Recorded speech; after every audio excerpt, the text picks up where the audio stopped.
Hi guys. Hi. Welcome back. We've been sitting here this whole time. We were in silence. I actually have. if None you- of them have.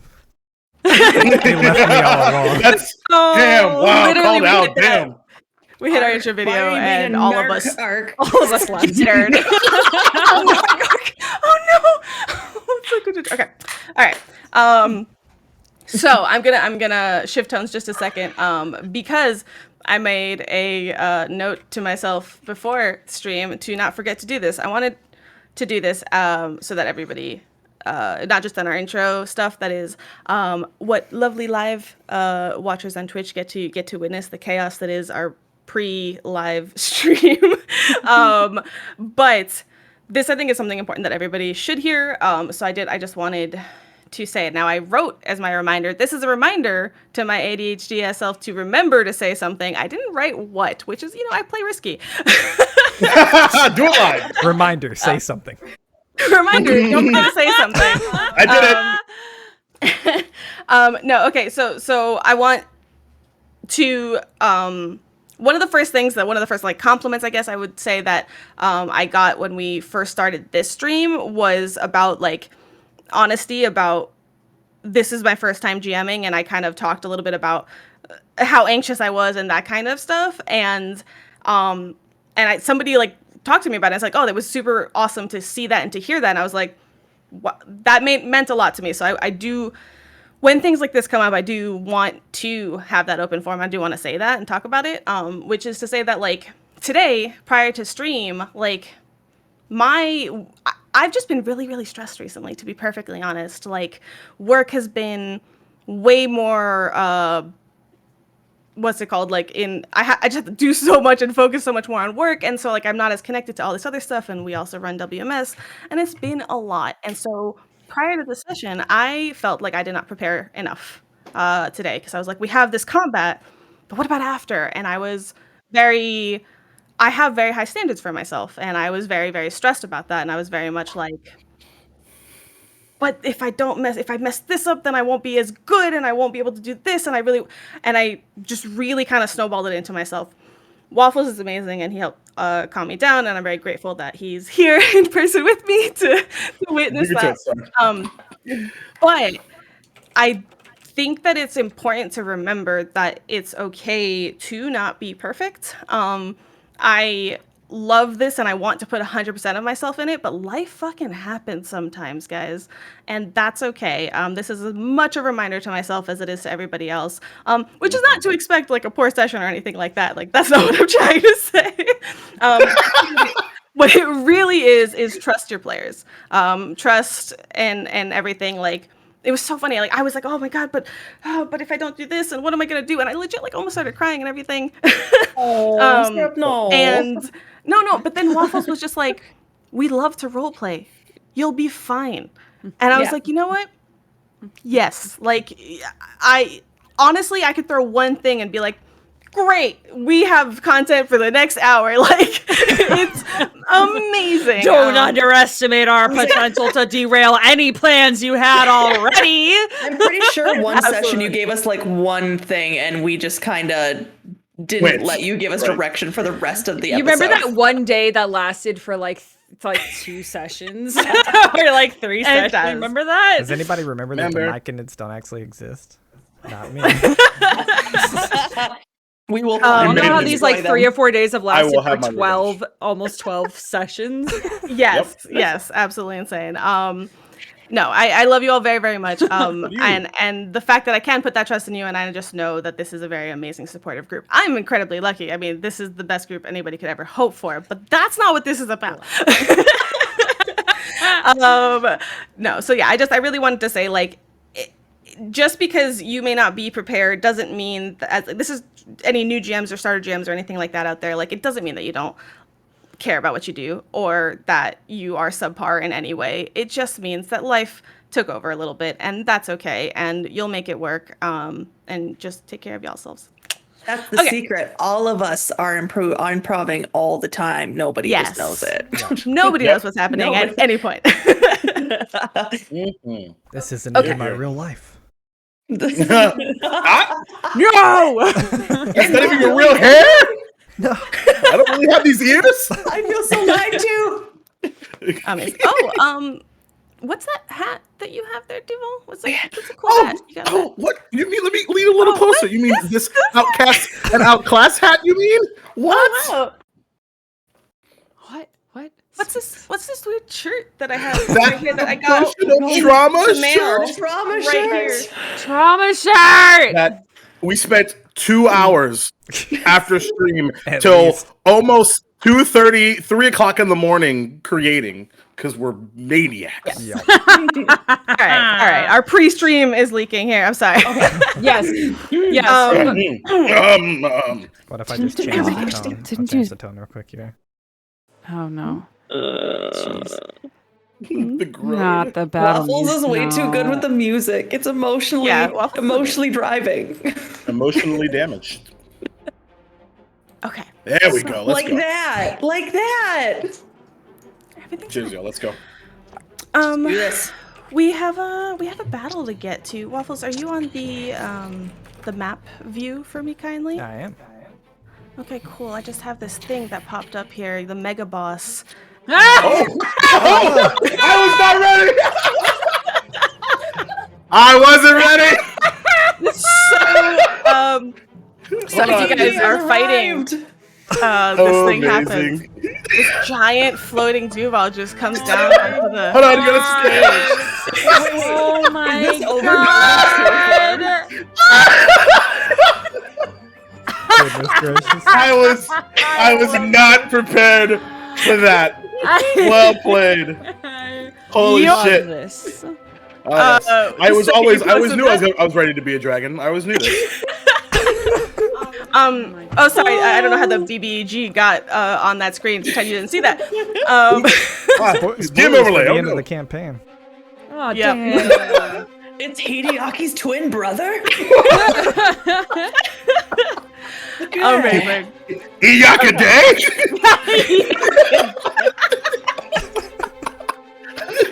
All right. We don't want to die. Okay. Can you tell real bad? Thank you, Jordan. Jordan. So. Thank you, Boo Boo. Oh goodness. Hi.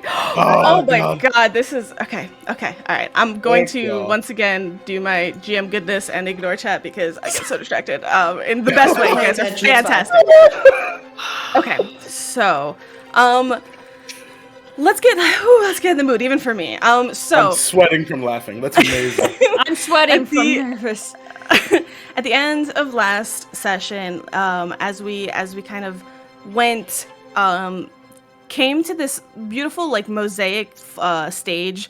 It's a wooden stage that somebody mosaicked over, wooden posts on the bottom in the middle, with this low stone seating on the other side.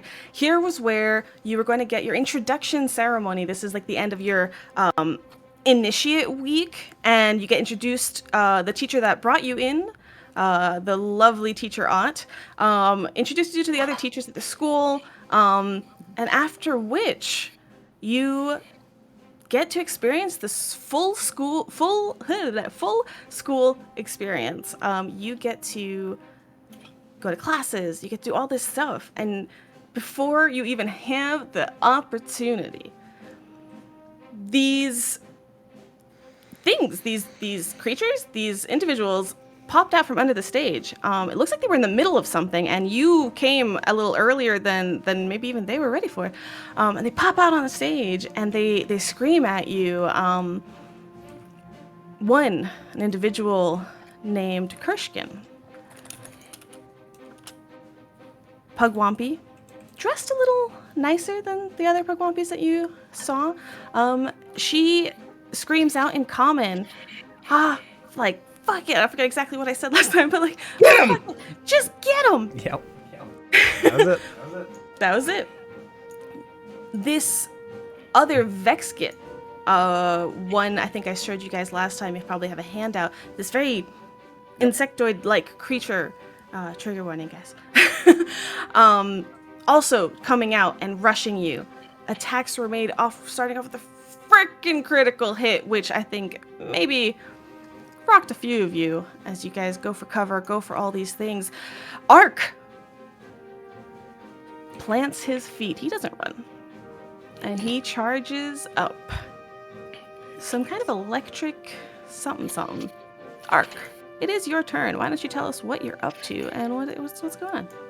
Alright, so I spent my last 3 rounds charging this spell. Yep. Which means it's not special in any way. Not special in any way, especially considering I'm going to spend these 3 rounds continuing to charge it. What? As a 6-round spell.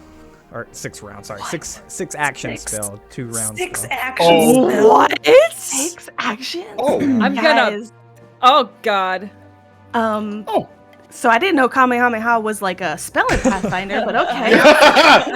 We're learning a lot. It's a super interesting one that the first time I saw it, I was like, for a Magus that only has like 2 spells a day, I have to take this one, right? So.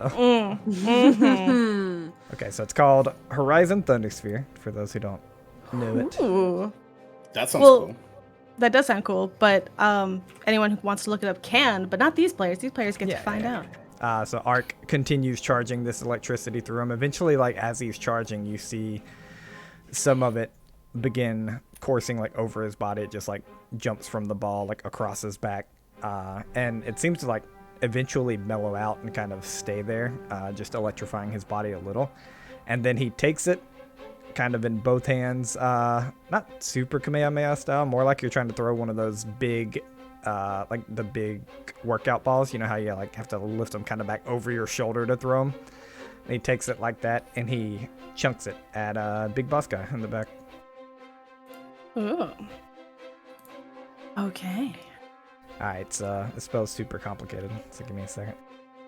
I don't know why when you first said like you were gonna hold it for another 3 actions, I thought we were just that's your turn. Like we're waiting another round to find out. That's what I thought. I was like, my heart was about to drop. Squares to see if I can do stuff. I have to use these 3 actions, and then it casts at the end of the turn, and then like my turn's over basically.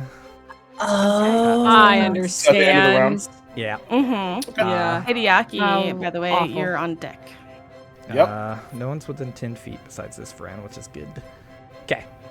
So I'm gonna make a ranged spell attack against your main target. get it? And then anyone that even the person that it doesn't hit, anyone that's within 10 feet, because I did the 6-round action, is gonna make a basic reflex save. That's just for you to know. Okay. All right. Let's see if this spell is set up. Are you targeting Krishkin or are you targeting Havix? Krishkin. Havix being the name of the Vex kid, if anybody's curious. Kershkin. I mean, but what did she ever do to you? Like, Hopefully she has less than a 15 AC. I rolled a 25 to hit. Nice. What if I was like, nah, no, okay. If that doesn't hit, I am running. Shield. I'm Yep. running away. Okay, so I never went to this school. Wait, wrong spell. Sorry, I know you just explained this. So obviously that hits Kershkin, and so does only the Vex kid have to roll the basic? Yeah, Kershkin takes 10 damage, 10 electricity damage. Oh, ouch.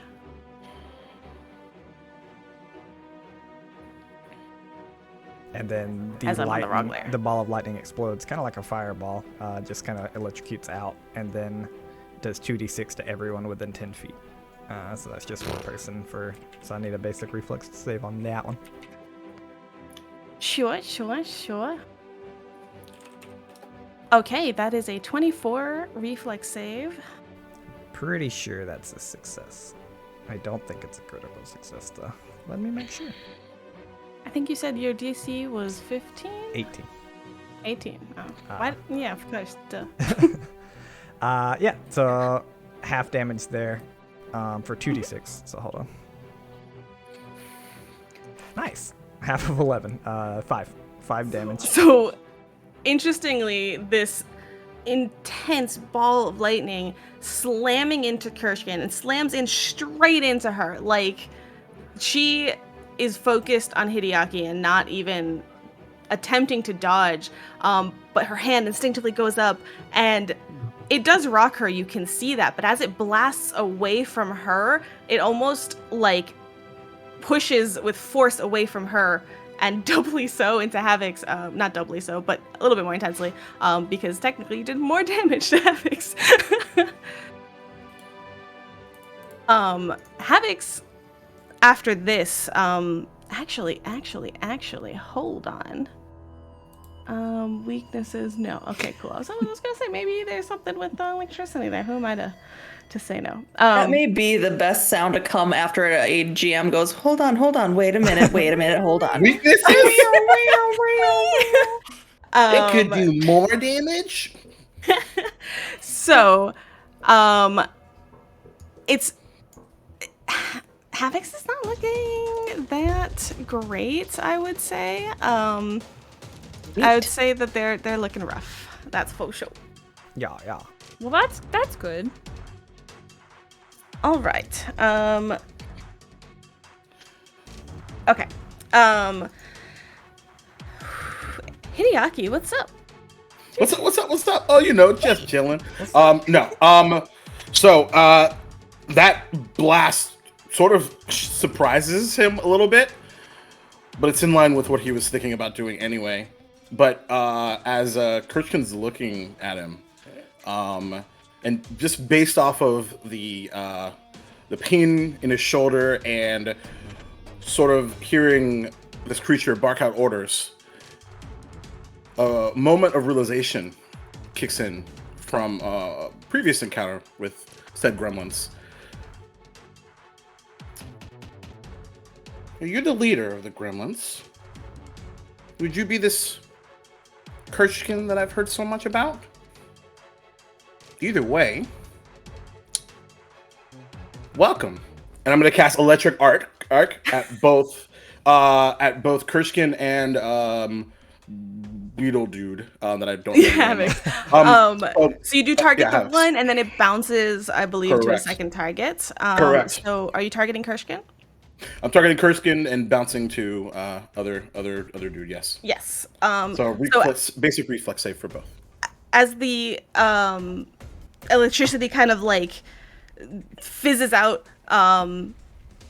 her scraggly kind of like, so we talked about what they look like, which is basically like mangy dogs. So like the little, like the hair patches that she does have kind of standing up on end, and she's like, and then she turns to you when you say her name, refocusing. She's like, yeah, I am. And basic reflex? Yep. That is an 18. 18, that is a success. So you'll take half of the phone. Thank God. So it's 6, so that's 3 points of electricity for her. And then the other gentleman? Or whatever. I don't know what their pronouns are actually, now that I think about it. I believe they're he, him, but it's also an insect, so... Yeah, fair enough. So, fair not to know. Fair not to know. What did they The roll? other gentle bug? Mm-hmm. What did they roll? A 24, as Jesus, they all right. panic from having been so hurt, like, just, like, double dodge, like speedier than they've been so far, but in their eyes you see, like, it went from this, like, like, they were the ones that were like, let's go, like, they were like, fucking let's just kill everything, and now they have a wild look of, like, potential actual fear for their life in their eyes. As you still take half damage, or is it critical success? Yeah, so it's that you said it was a 26? 24 reflex 24. So no, so yeah, they still take half because it's a 17 DC, if my memory is correct, because it's not 10, right? Mm-hmm. So what's so that's 3 points of. Is it the same damage, or do you roll again for that damage? You know what?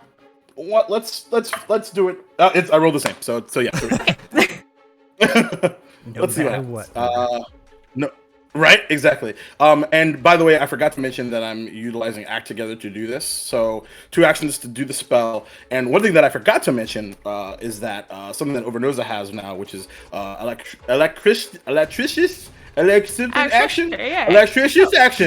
which actually gives him an additional 10 feet. So he actually has 35 feet of movement. And so he's going to pop up right over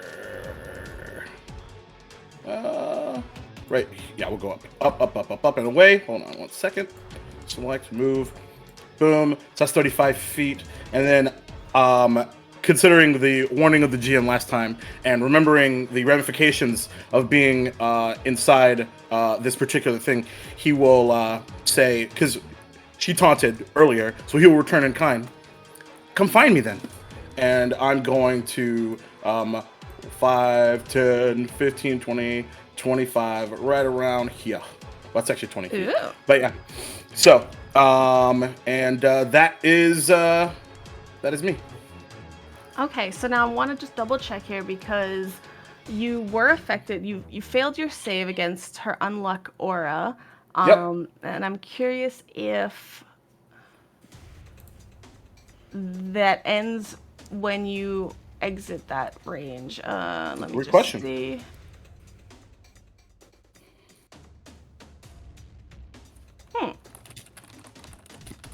I don't know. On a successful save, temporary immune. On a failure, must roll twice. Take the worst result.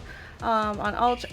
Oh, you were in her unluck aura, which means. Oh, but I have to do. Oh, smart man. Okay. That's why I cast electric.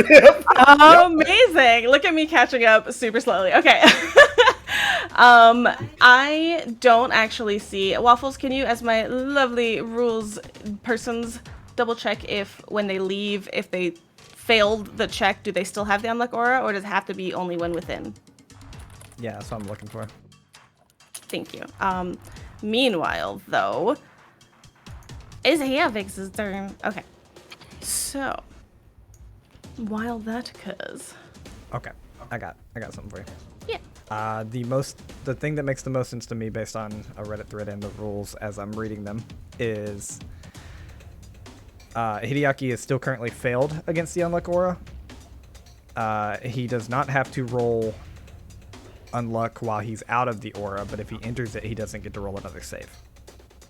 That makes a lot of sense to me. I will take that. So I'm not impacted by it unless I go back. Yes, and then you're automatically impacted by it because you failed. Makes sense. Cool, makes sense. Absolutely.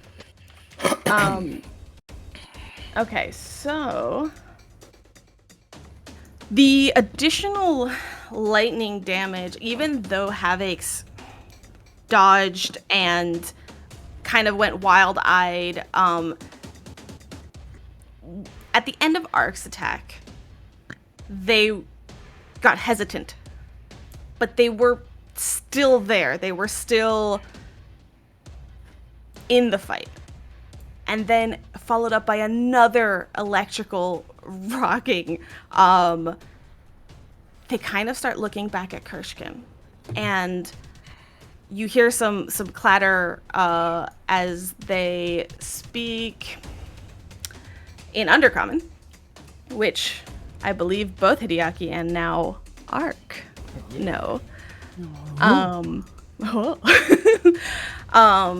And it in this like kind of gravelly voice, which is very difficult for me to do, they go, I don't want to die. Sorry, Christian. And then they just turn and they start running as they try to GTFO, get the heck out of Dodge. And so their movement, I believe. I need 3 windows, y'all, is not enough. All right, they have. Okay. So what they're gonna do is they're just gonna come up. They're gonna go 10 feet to the edge of this, and then they're gonna use the rest of their movement to kind of just jump down. So I'll put them right over here as they start heading kind of back up into the top left. Okay. All right. Let's go. Actually, 1, 2. I forget multiple things. So we're just gonna keep going. And all right. Also, I feel so much better because that turn has been in my head for 2 weeks. Literally that.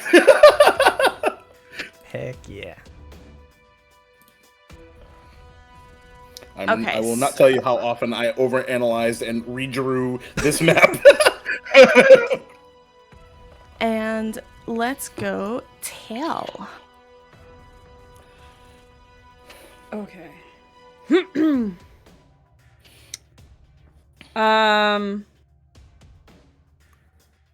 Okay, so he's made it very clear that he wants to go. Yes. Now, Kurshkin is the one that shot Hideaki, right? Oh yeah. Correct. Yeah. Right now, Tal, you kind of like ran off to the side of the stage as. Ark, have you been hit? I got hit for 2 damage. Okay. I love that. But still, I think everybody but you, Tal, have been hit so far. I got grazed. Mm-hmm. Okay.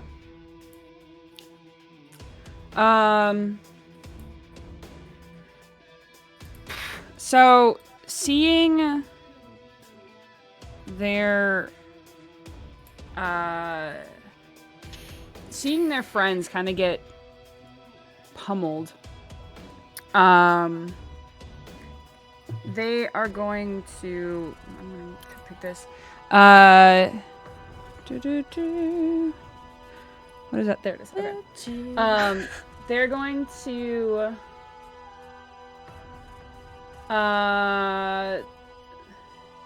take a couple steps. Oh, not Nim. Nope, it's me. Take a couple steps forward. And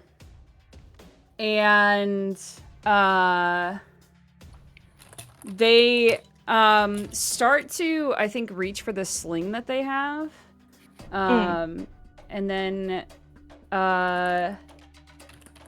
instead, like, stop, and they kind of close their eyes for just like a half second and like whisper something and look up to this person and say, not loud enough for anyone to hear, but loud enough for them to hear. They'll say, "You hurt my friends," and is going to reach out and cast Grim Tendrils. Yes. Okay, so as you step up, because I like to imagine that as initiative is going, like, it's both simultaneous and not, right? So I always like to kind of flavor that. So Hideaki at the end of his turn kind of went up and around the pillar to the other side. And as you say and whisper this to yourself and step forward, and as you go to reach for that sling, your eyes kind of go past Kurshkin and see the crossbow bolt, like, just bleeding out of Hideaki. And your memory flashes back to the action of you tying your strings of fate together. And it's kind of like, you're like, where do you keep your slingshot? I think they keep it probably tied to one of many belts that they have, probably like on the side. So you kind of like, you raise your hand, you're like, okay, and you go to like to get to it, and then you just kind of, not even looking at Kurshkin, the feeling in your fingertips is like stops you from reaching for it. And you kind of get rocked back into the forest that you were. Not it more of a memory, not actually. And you hear all three voices overlapping. Make a choice. Make a choice. Make a choice. And you made that choice. And almost without realizing it, when you kind of rock back to yourself, your hand is extended out as dark tendrils emerge from, just shoot out of your fingertips. Go ahead. Pado. They need to make a I need to check the. Okay, excellent. They need to make a fortitude save.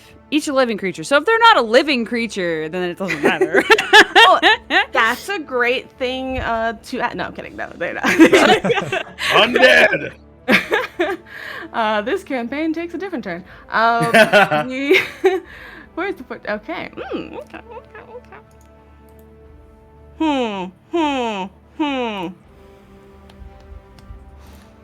Do I use a hero point, guys? Do I use a hero point? Yeah, definitely. You have them. Okay. Play it. You Like can it's your certainly PC. try. Okay. Not much better. 18. DC is 17. There you go. That was the difference. 15. It was a 15. But But they still take half negative damage, and they don't take any persistent bleed damage. So half of 3 because I rolled like apparently garbage. Oof. So 1. That hurts.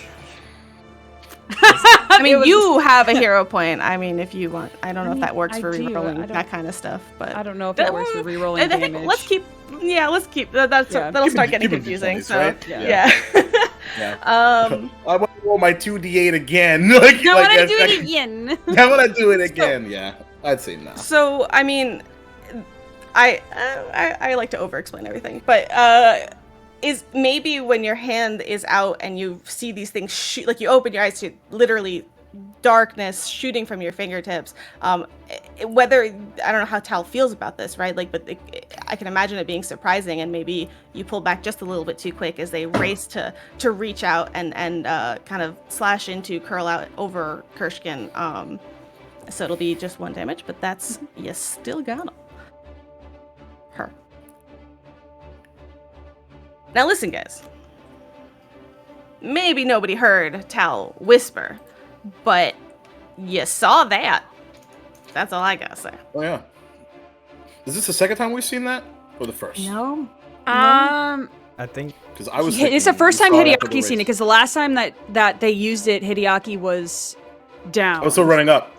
Oh. Yeah. Oh no. Okay. Oh, cool. Yeah, cool, cool. I'm pretty sure it was when you were downed, Okay. because Tal thought you were dead. Yeah. Fair Yeah. enough. Yeah. If you look across, there's a bit of like.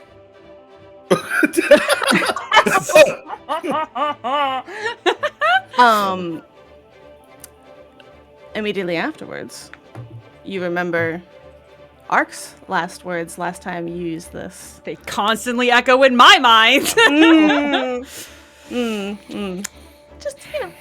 Okay. what were they again was that for the viewers? it I believe was I wouldn't show anybody that. Yup. Well, now at least 5 people have seen it. Is that Hopefully 4 in a minute. all I Yes, I believe that's it. Yep. Alrighty. Airfay. All right, How's Erica it has been hanging? seeing. Oh, she's doing her thing. Erica has been watching people get shot at and all these things, so she wants to go and try and get a little bit of cover as much as she can up there. And so she goes to lift her hand and she starts to pull the necromantic energy and she's pointing it at Kershkin. But then she's gonna look to the side and just see Hideaki there with an arrow in him instead. And she's gonna raise her other hand and let the white energy flow into her instead and say, I got you. And I'm going to cast heal. Ooh. So that will be 2d8. 1d8 plus 8, sorry. Because I'm using the ranged one. Yes, 1d8 plus 8, absolutely. Yep, so that will be 16 points back to you. Hell I'm yeah, at rolled an full. 8. So you're back to full, and she's just gonna give you a smile and then look back at Kershkin and be like, okay. So Focus, camera. Yeah. There we go. I'm trying to remember because it was a previous session. Did you enable your curse? Is there anything active in you right now? Nothing's active Not right yet. now. No, Okay. we got to rest, so everything should be down for her right now. So you ran up to get some cover and you said you were going to release some necrotic or necromantic. What'd you say? Yeah, necromantic energy. So Okay. she was getting ready to cast harm, but then saw Hideaki and switched over. There's a very deep change in mentality between those two things. They are the genuine polar opposites as polar opposite gets. So as you're running and you have the one hand ready to kind of mentally ready to do that. Even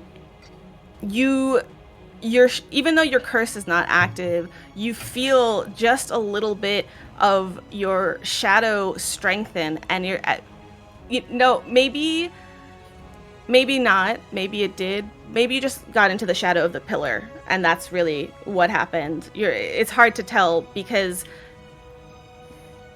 you don't hold it for very long as you see Hideaki and switch those gears, and the intensity kind of fades, and the pull maybe from your feet downwards into the ground disconnects for a moment as you go back to the healing Airfay, the kind and caring one. But you do feel a weird dissonance as you kind of switch between those two. Yeah. And that's 2, 3. Okay. Oh, okay. It's my turn. Hi. Oh Hey, man. what's up? All right, so Kershkin got rocked a bunch of times, and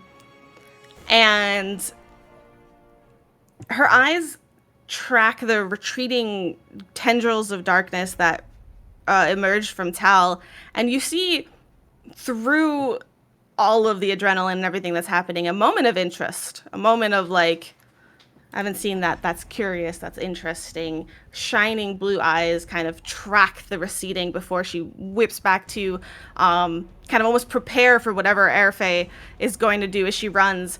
And then, eventually sees the wounds start to close on Hideaki. She kind of is like realizing that you guys are kind of starting to surround her. She curses Havix's name as he retreats. And she takes a few steps back. Tactical. Eyeing and remembering Hideaki's words of "come find me." And so she's not running back, she's not running away. She's kind of doing that like, okay. You guys think you're strong and smart. Well, I won't have you killing my people. And she's going to pick up her crossbow one more time, or short bow. I don't know. Somebody said crossbow at one point. I got confused. No, it's a short bow. She'll grin at Hideaki. Actually, you know what? She's smarter than that. She is smarter than that. She will. Where was she? She was like right here. Well, I don't think she can get in range. Okay, fine. I think she should turn her short bow on Havix. You filthy traitor! You done it right. She shoots at you, Hideaki. Excellent. Terrible. I hate this. Cool. Does a 27 hit? That's another crit. Okay. We can't Right use back to hero where we points started. to like make other people reroll, right? Nah. It gets sketched then, I think. That's fair, but I want to do it anyway. I don't allow it all the time, anyway. but I don't like never allowing it when there's like No, like it's fine. if you do stuff in character, let's just say it's not 100% off the table, but That's fair. Okay, Dangerous so words. And to be fair, he literally asked her, "Come find me." yeah, She found That's us. true. No regrets. and that kind of, and you, what she says, like, I won't have you killing my people, like, she means it. She's angry. As she shoots you for only 4 damage. But I want it. No. Waffles, but it's a deadly D10. Doesn't that mean that, is that only on natural 20s? No, it's on a crit. That's why gunslingers are so deadly. Yeah, but shouldn't it already, I would hope that it was already built into Roll20. Well, they don't know that's a crit because they don't know the AC of the character. They don't know the AC of the character. No, but it always rolls regular damage and crit damage. So it should always automatically be rolled in the crit damage. That's true. Yeah. So I don't, Because deadly should change the dice size. right. I think it rolled 1d6 plus. I'm looking at the roll 20 like auto stats. Yeah. Yeah, no worries. Yep, Take your time. No, I just think that the NPC sheets don't have the same automatic like math that the character sheets do. So technically, I will roll instead. It's 2d10 then, correct? Actually, no. This says on a critical hit, the weapon adds a weapon die of the listed size. Roll this after doubling the weapon's damage. Okay, so just add a d10 to this. Yeah. Well, it was Rebecca, only we started? 4. Yep. All right. But it means it was very helpful. You asked her to come at you. I did. At least I healed you first. Yep. Mhm. Yay! And we lived another day, folks. For now. Okay, so she backed up and then So she it's an additional 8. shot that So. short bow and I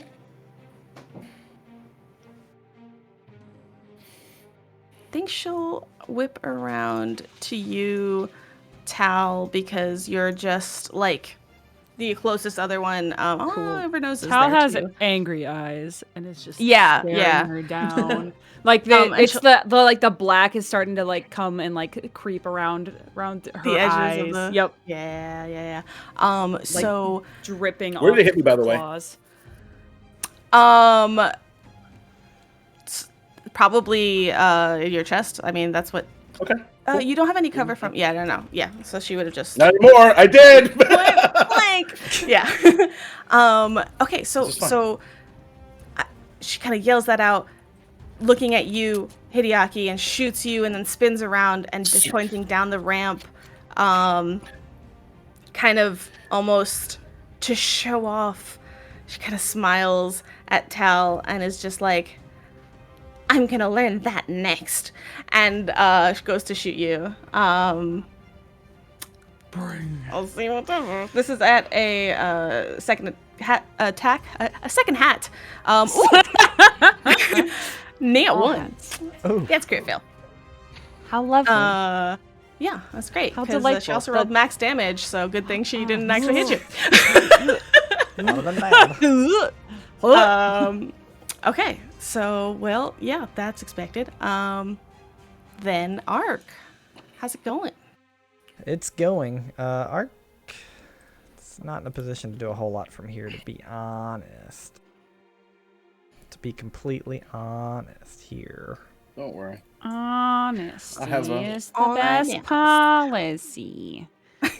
So what Ark is going to run up 50 feet, which is 2 move actions. So let me make sure I'm not super lucky and I didn't take fleet or something. I don't think I did. If I'm super lucky and I made a good decision in my past. No, I only have 25 move speed. Feels bad. So I run up 50 feet here and am going to... Do I see any melee weapons on this kid? Dog? Yes. Yes, you do. There's a short sword sheathed on her. Okay, I can't do a recall knowledge because my book's not...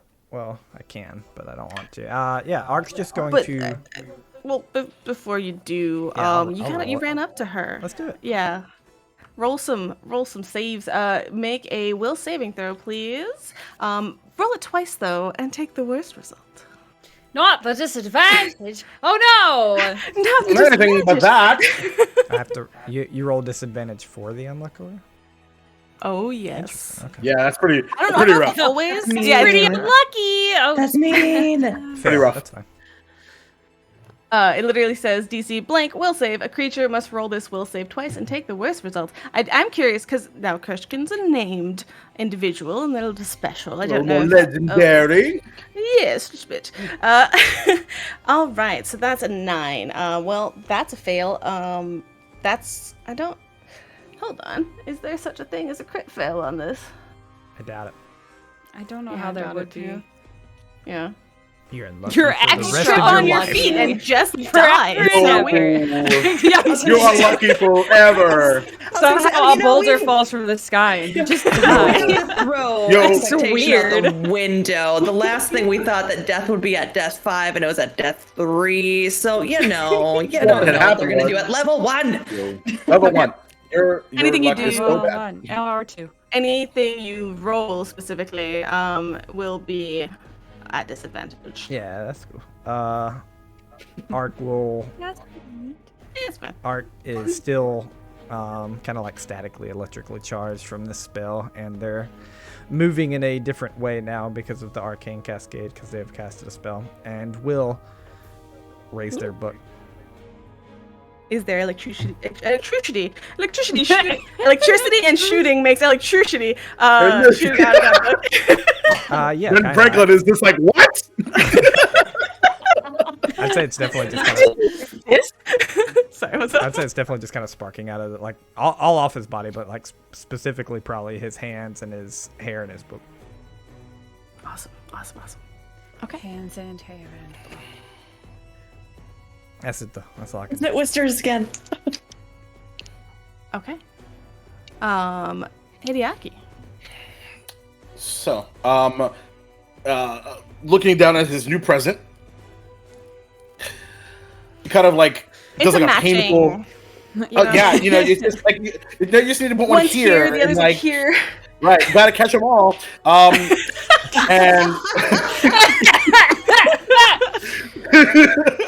Another T-shirt idea. Just somebody full There we of go. arrows going. Gotta No, catch them just- all. Okay. yeah, it's stars Hideaki Chibi, and it's just like like look at me. Okay, sorry, realness. So he's right back to where he started, but he's got a bit of a grin on his face. Oh, what a mistake you've made! And let me show you what I've been working on. And let's see. Ooh. I did not get that right. So here's a question.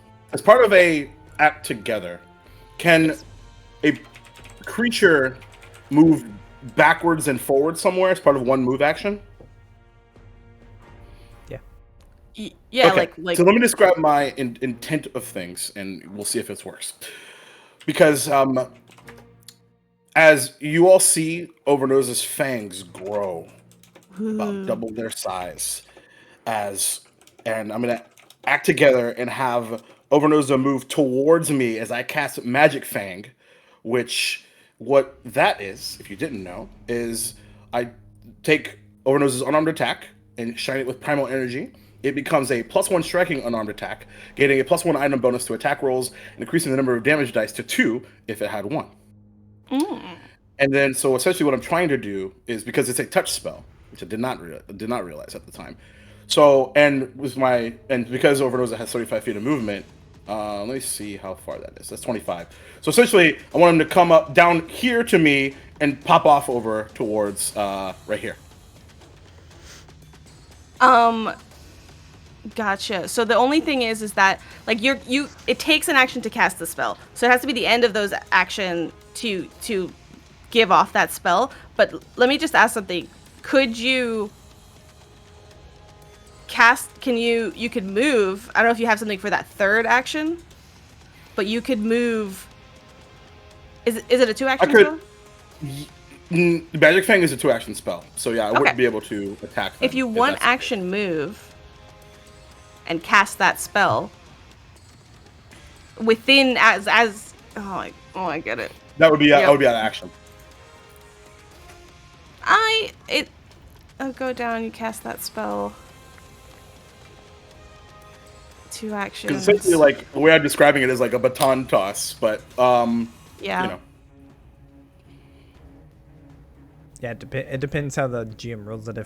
If you're actually air quote acting together and both of your turns happen at the exact same time. Right. It would, because that you're would be my basically argument. using the same action to do 'Cause I'm something casting- simultaneously.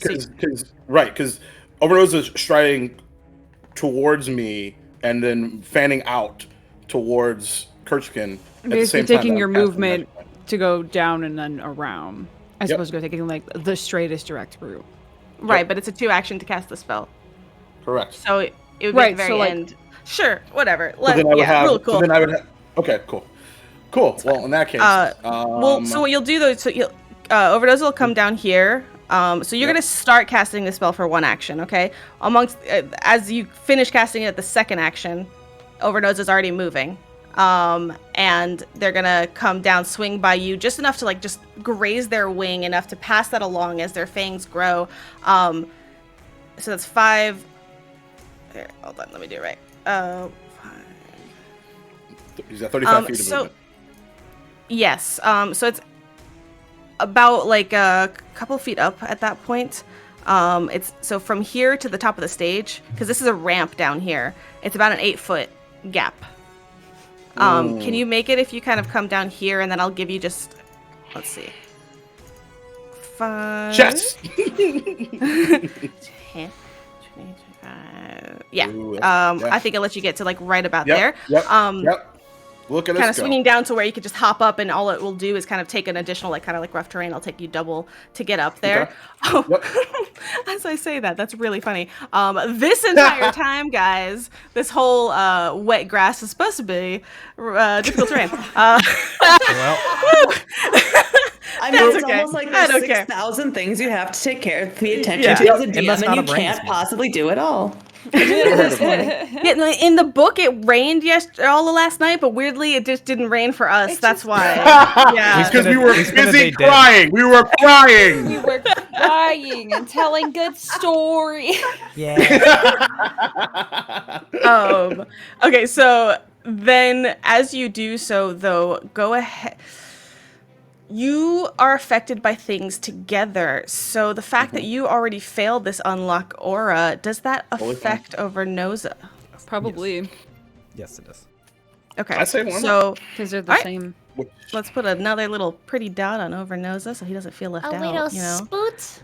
I need my little red circle too. Okay, thanks. This is like the power and the bad of summoners, because both of y'all have to roll failure saves, and then both of y'all are affected by it, basically. Yeah, exactly. Just fine. By the way, I wrote this in chat, but I totally imagine this is like the saber-tooth creature from Ice Age. Oh yeah. Just with wings. Wings. Cool. And so and he'll try to take a bite out of crime here. Let's do it. Take a bite out of crime? I mean, stop it. You don't remember McGriff? Everybody loves McGriff.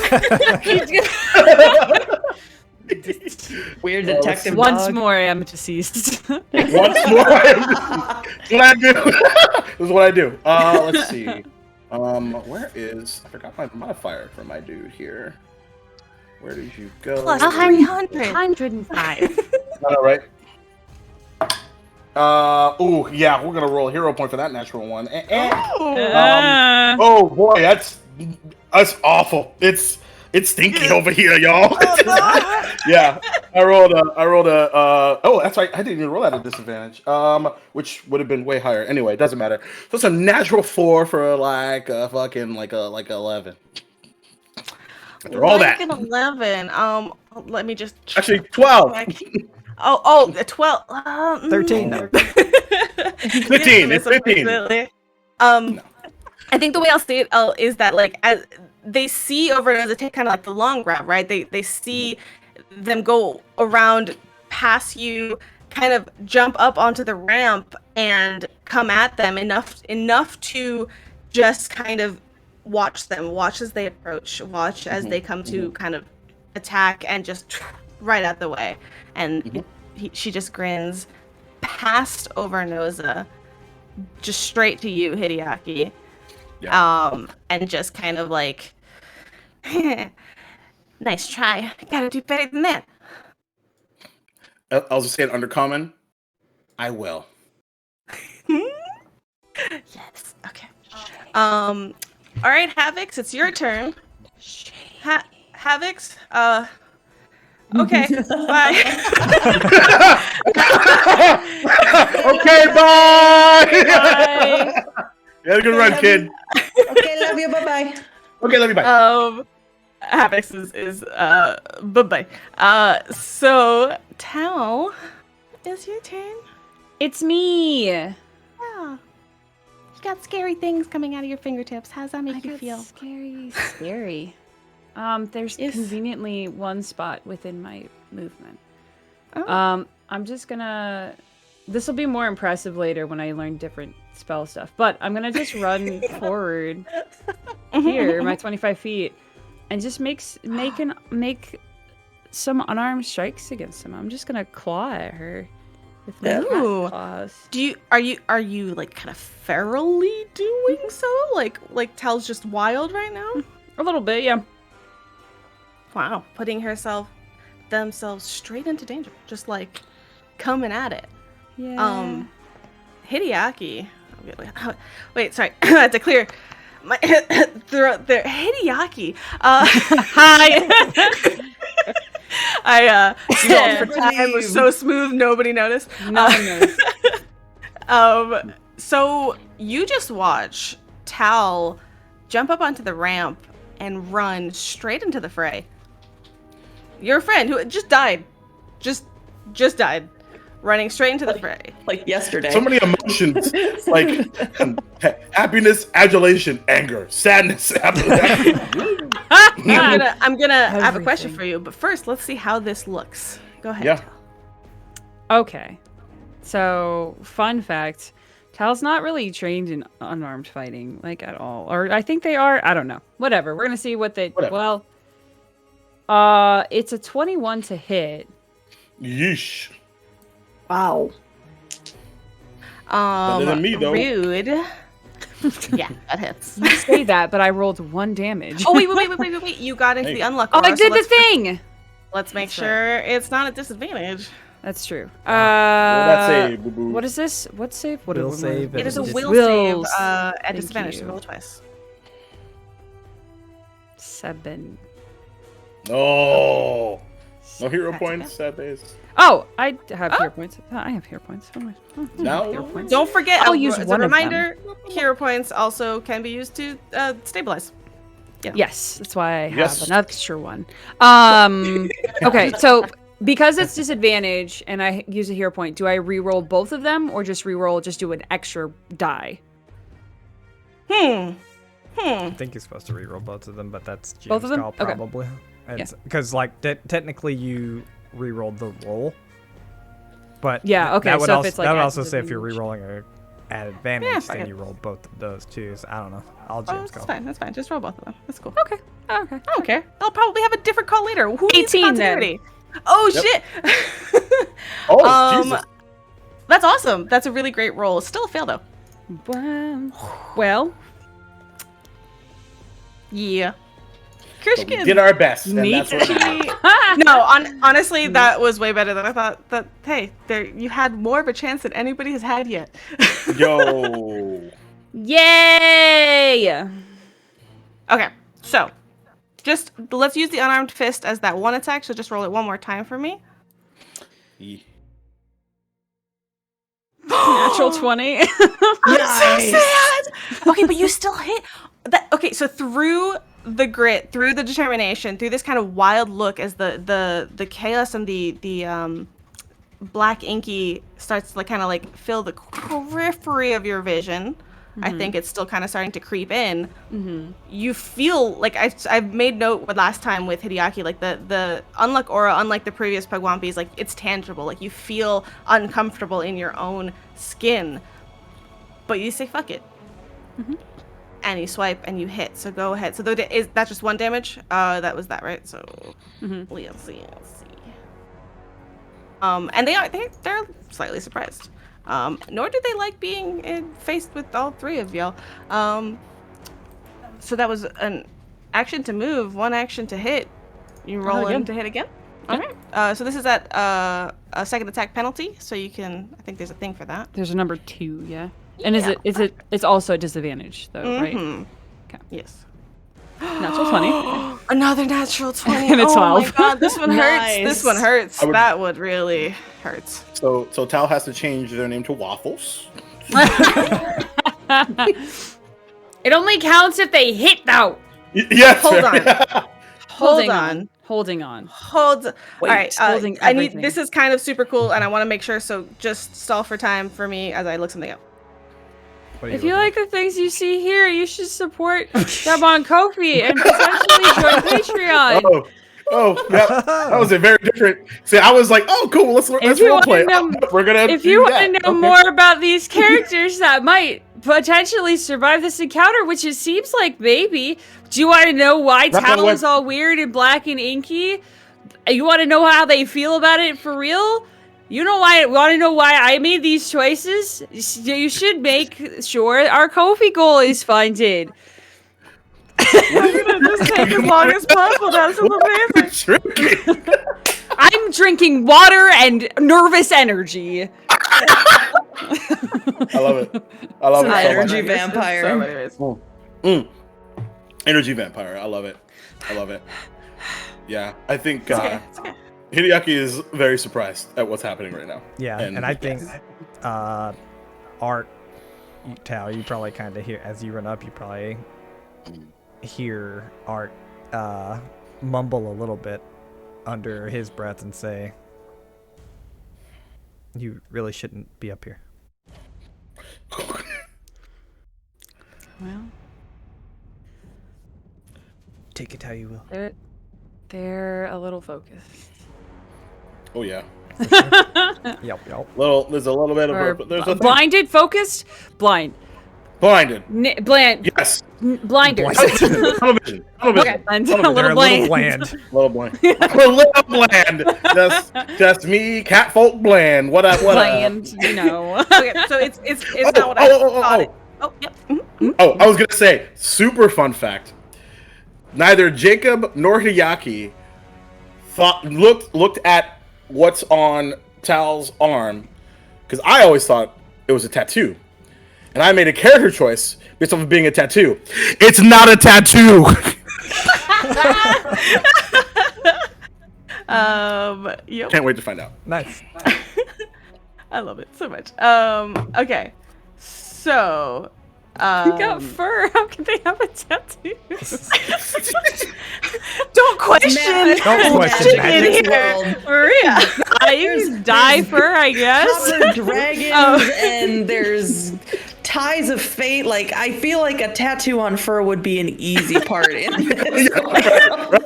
It's not the most difficult scavenger hunt here. I want to do one quick reminder here, which is that because of your critical success on a ritual for a week, Tal, you have +1 to attack rolls, to perception, to saving throws, to skill checks.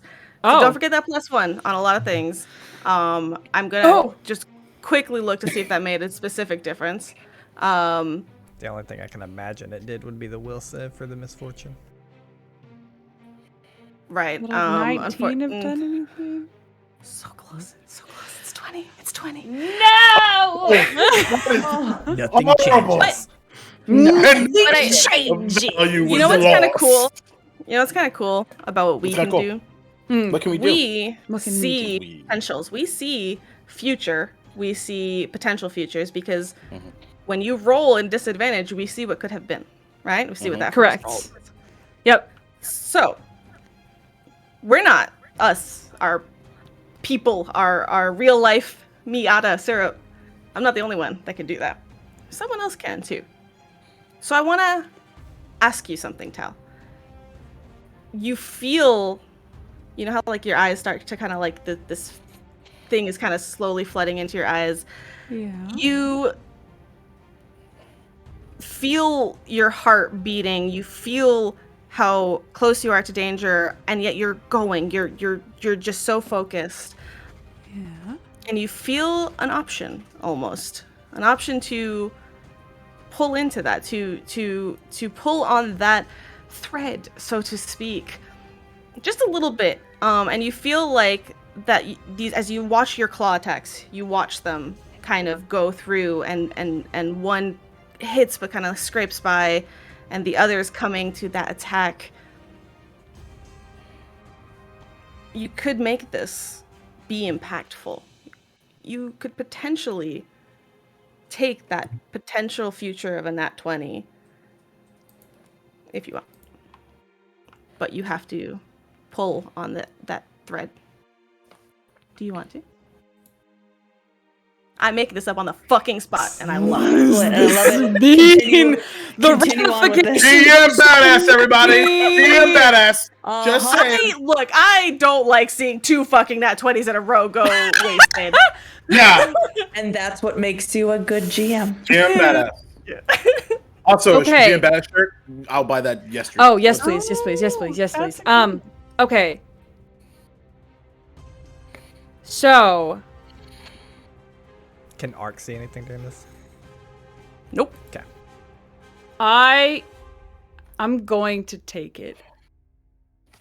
Oh, Yeah. Hideaki drops Listen, my dead. page. Nice. Was it worth it?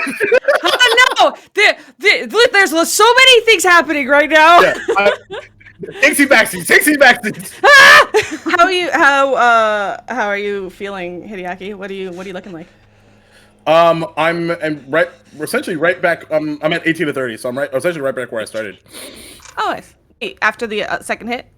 Oh, where you were before. Never mind. Yeah. That's right. Yeah. I helped. 16, 30, 8, yeah, You and have I to- helped. Thank you, boo boo. And I helped. And I helped. Because I hit nothing, so I just make sure you don't die. I love us. Yeah, Okay. so you weaponize my awful decision making. Yay! I'm an enabler. I love y'all. Okay, thank you doing for that that anyway. second. Okay. As I scramble to look things up. Okay, so you feel this potentiality, this thread, and you tug at it, and it's a very internal feeling. And maybe it's because how close to freaking death you just were. You don't know where this is coming from, but you know. Or maybe. Your eyes flood completely with that black, inky stuff. Great description.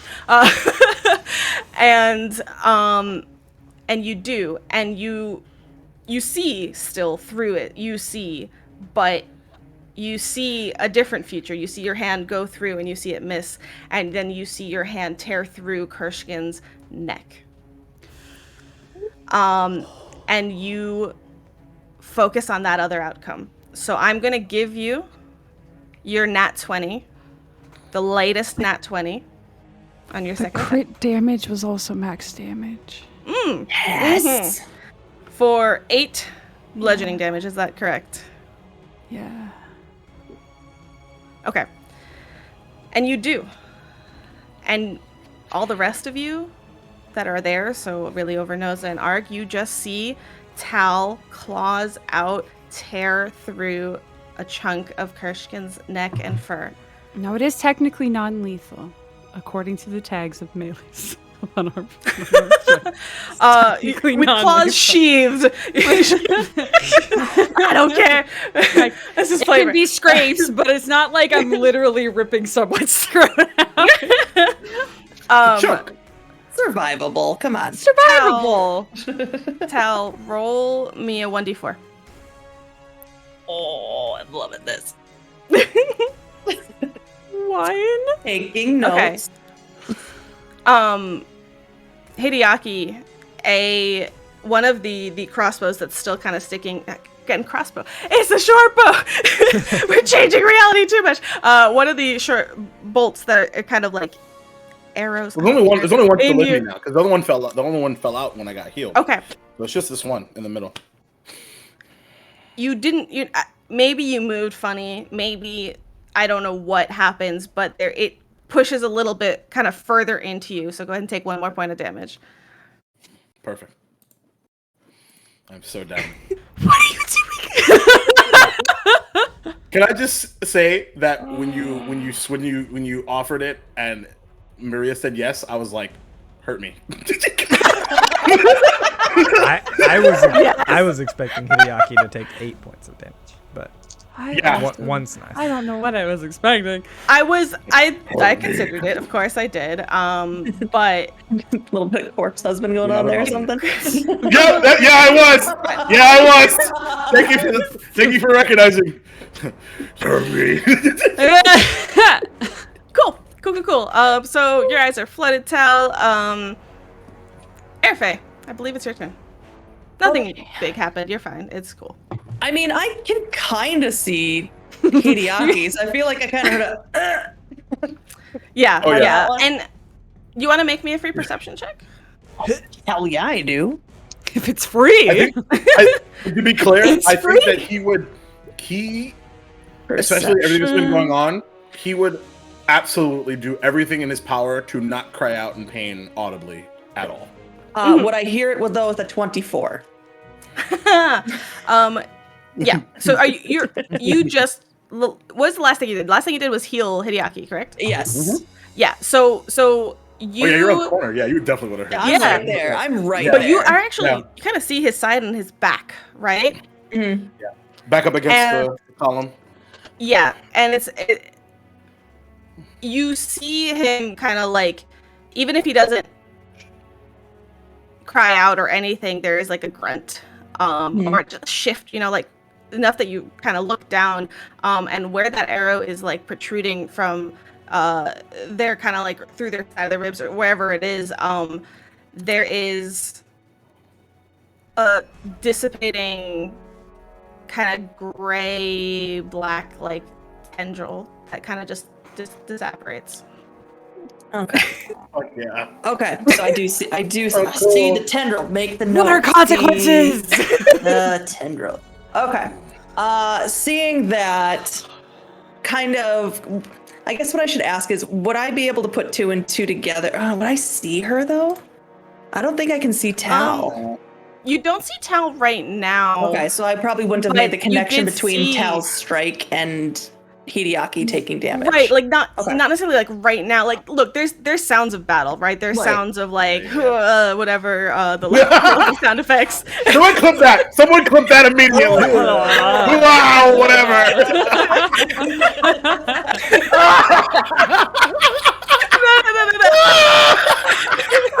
Do the opposite of that, Doug. So the thing is that you did see the Fucking tendril, dying, man. because before she was like over here and when Kershkin was still down there, and then you saw Tal as they did that. So Okay. You've seen the tendrils, you've seen it the first time as well.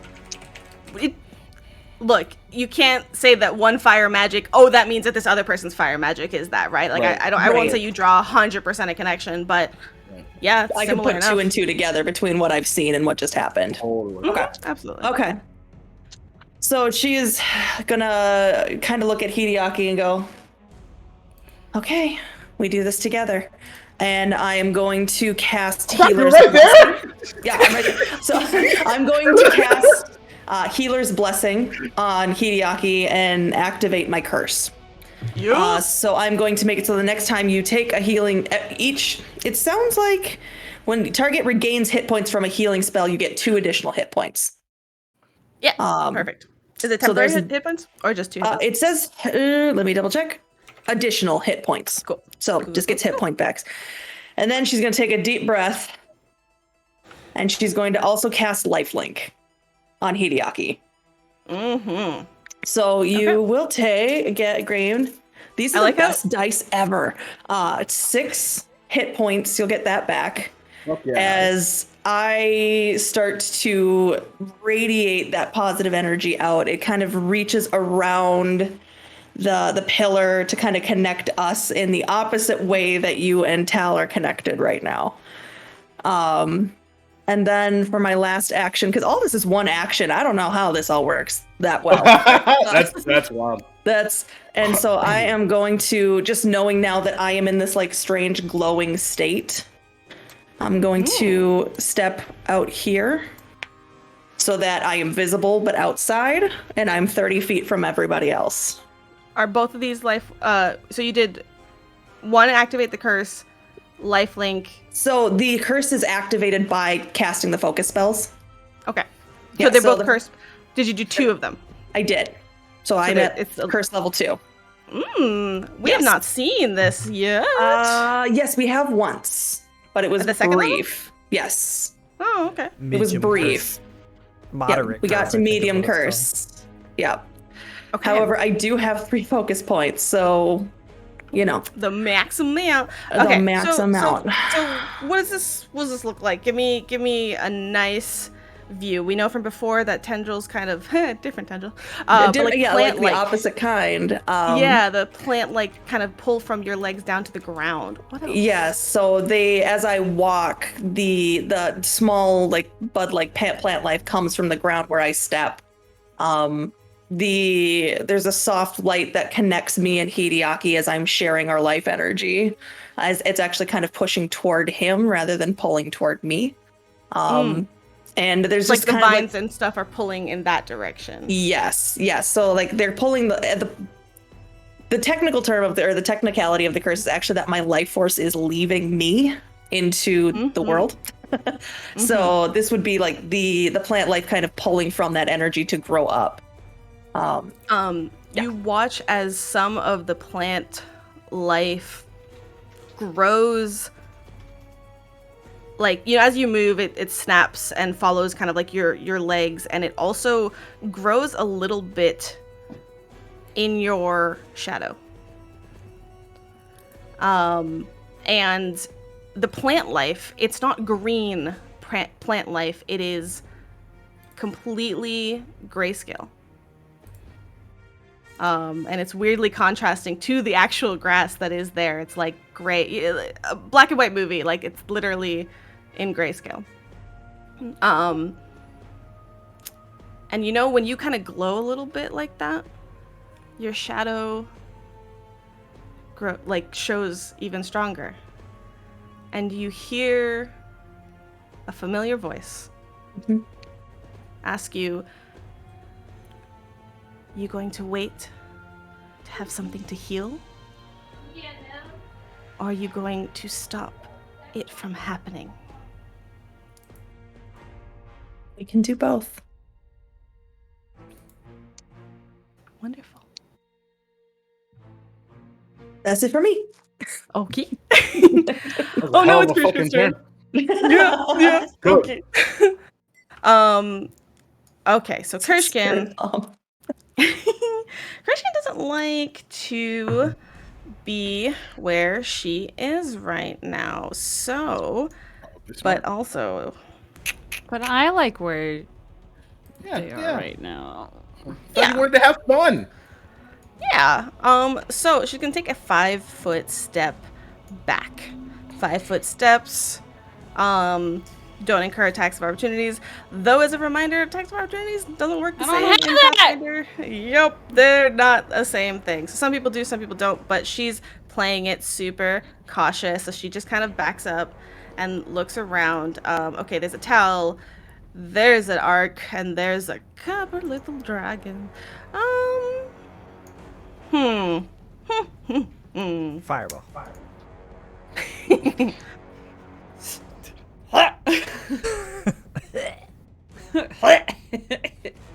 Okay, so she is going to... Are all of you affected by... Yeah. I forgot to put dots on Arc y'all. isn't. Arc is Arc? not? No, our believe I it. am. yeah. I for sure am. Oh. Okay. Oh, I was basing out the dot. Sorry. I think I'm the only one that's not because I've not gone inside the zone. So actually, soda. take that Auto back zone. because remembering that you all are affected by this aura, Kershkin interacts by kind of like just letting the short bow hang down on their side, like they kind of sling it back and pull out their short sword, and again just grin and say, "You're in my space." And I asked for consent. No. I didn't. I didn't. So with the short sword, we're going to Run strike away. first. Oh. Let's go left to right. my left to right, her right to left. She starts by slashing at Ark, I'll bring who it. had hurt her dramatic. That's fine. This is what I want. You Please, did me not. only. Natural 20. That's fine. Oh. So 32. Sorry. Okay. That's a DM statement always. Always. I had to. Does a 32 hit you? Okay. Is that a crit? So, Is that a crack? listen, guys. It's great. I just have to check to Ark make has sure. so many hit points, though. Yeah, it's yeah. fine. That's fine. Right, I just but- wanted to do the math. But right, you guys are. She has this thing called lucky stabs. Because y'all are not lucky. She's lucky. Oh, yeah. Right. Right. So they deal an additional Stop it. for Stop it. melee strikes for creatures affected by her unluck auras. Yep. This is So- Excellent. Great. Good. Let me make sure it's great. not already here. She deals, what is this? It's 1d6 plus 4, which is doubled. Okay. What is your, how much health do you have? What's your HP? 26, I think.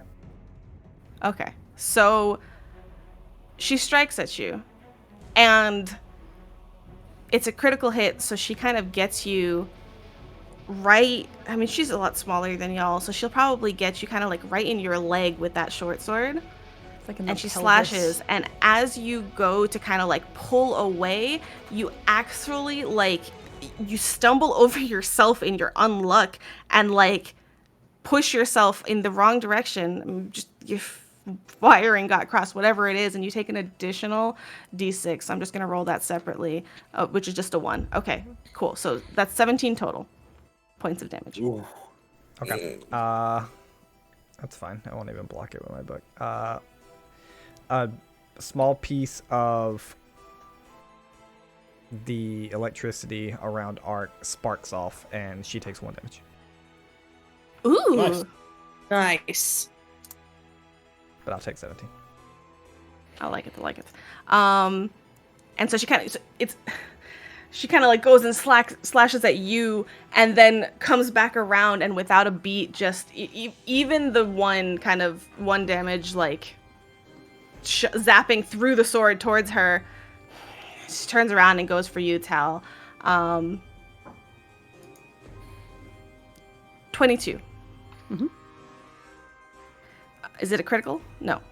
No, my AC 17. Yeah, what? I don't I ask without like thinking about the number. I just ask. If it's over 20, I ask. I'm like, Yeah, for sure. Yeah, for sure. She cool. So that's 5 damage with an additional lucky stab. With a flourish, an additional 2 points as she kind of twists it at the last second, and you don't move out from under it. Oh, wait, did I roll the wrong thing? Hold on. I did not subtract the second attack penalty, so that is a -4 in this case because it's finesse for her and all that stuff, versatile. So that's actually only an 18, but still. Still hits. Still hit. Yeah, okay. Still hits. Good. Yeah. No, but I want to keep myself honest on that. Nope, And just playing the rules. then Overnosa gets it, the third one. Pachow. That's a 12. I'm not gonna do it. Listen, the Eidolon makes it just fine. I know, right? Listen, they share health. Dragon. It'll be bad. Yeah, it would be. It's fine. Okay, cool. So that's that, and you all watch just 1, 2, 3, except by the third one, all of this being within a certain very short period of time, just glances off of one of Overnose's skills, and she kind of just raises a lip in a snarl, and says, "You, Magaambyan, just don't know when to leave it alone."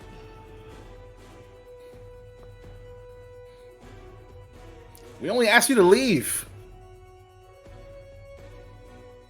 And then we We escorted have you every out. right to be here as well. You don't need to kill us off. Not at our We didn't ceremony. kill you! But we're about to.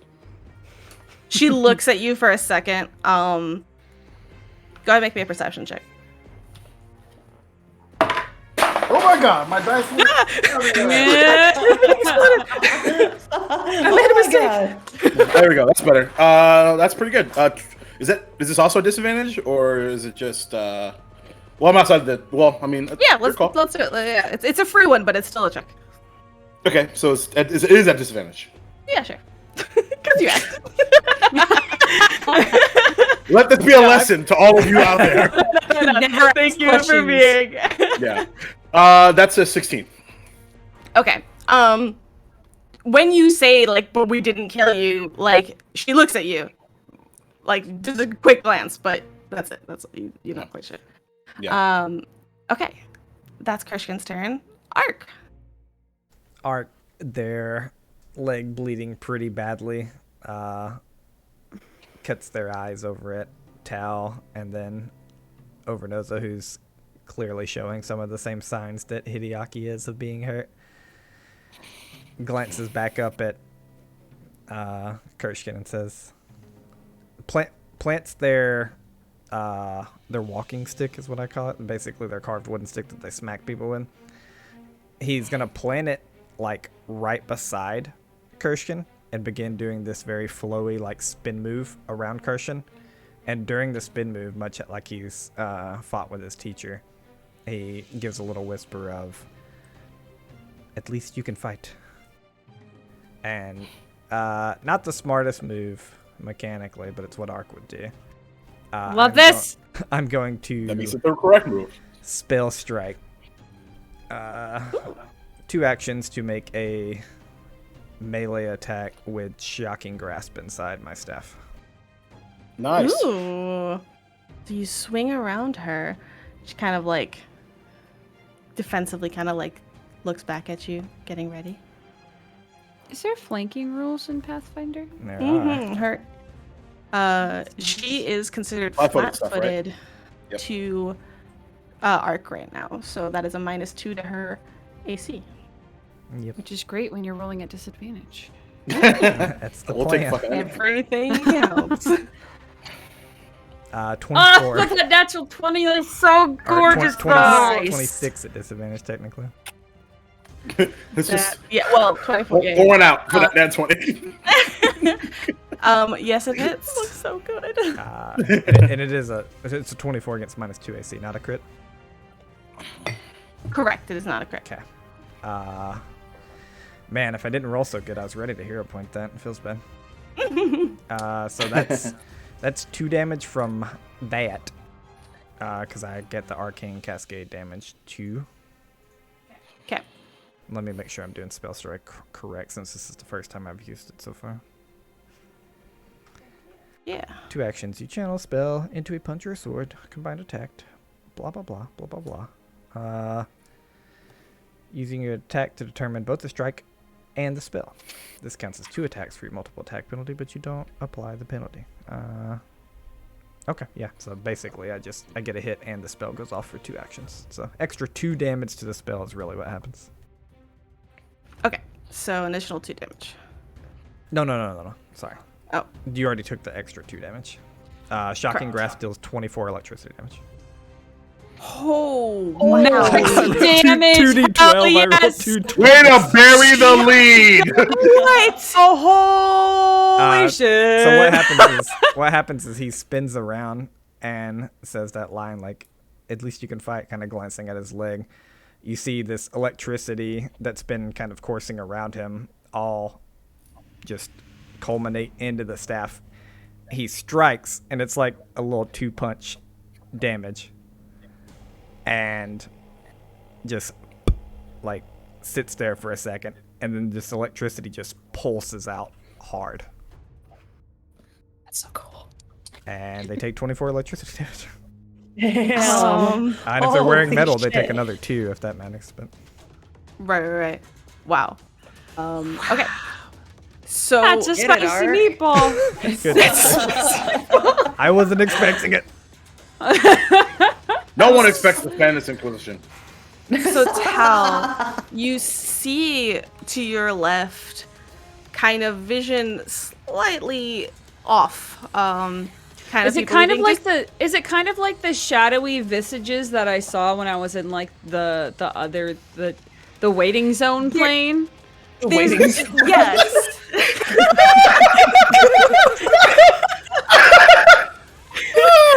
Okay. What Is it's a shirt called. that just says the waiting zone with this creature staring down at you. I was just like sitting there. Waiting zone. I see the waiting zone, and I raise you the DMV. There you go. I want somebody who's way better at that spooky style of art with like the kind of like the sketchiness or whatever to have this like looming cloaked figure with like some trees and like mist in the background, and then it just says the waiting zone. Like make it super spooky. Just like a campfire, and it looks like it's. I have it in my head. Yes. You're my go-to like spooky connoisseur. So Thank you. I I have an image anyway. Okay, so I'm also bearing the lead here. As you, yes, that's kind of what it's like. Like you see the shadowy visages, but it's almost like after echoes of them as anybody around you moves, as everything that you're seeing, anything living, anyways. And you watch with a certainty that is dissonant to like everything else as Ark plants their staff, swings around Kershkin, and delivers a massive blow. And before you can even like blink, that blow then kind of like gives off this boom, poof, as the electricity kind of just pours into Kershkin. As Kershkin, hair kind of crisped, burnt a little at the edges, collapses completely dead.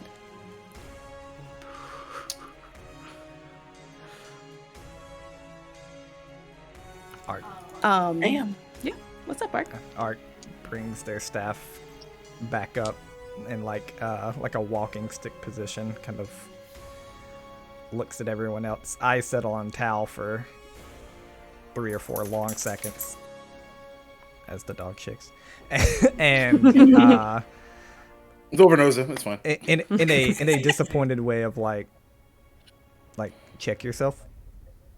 Probably clearly about like the eyes and the power and stuff.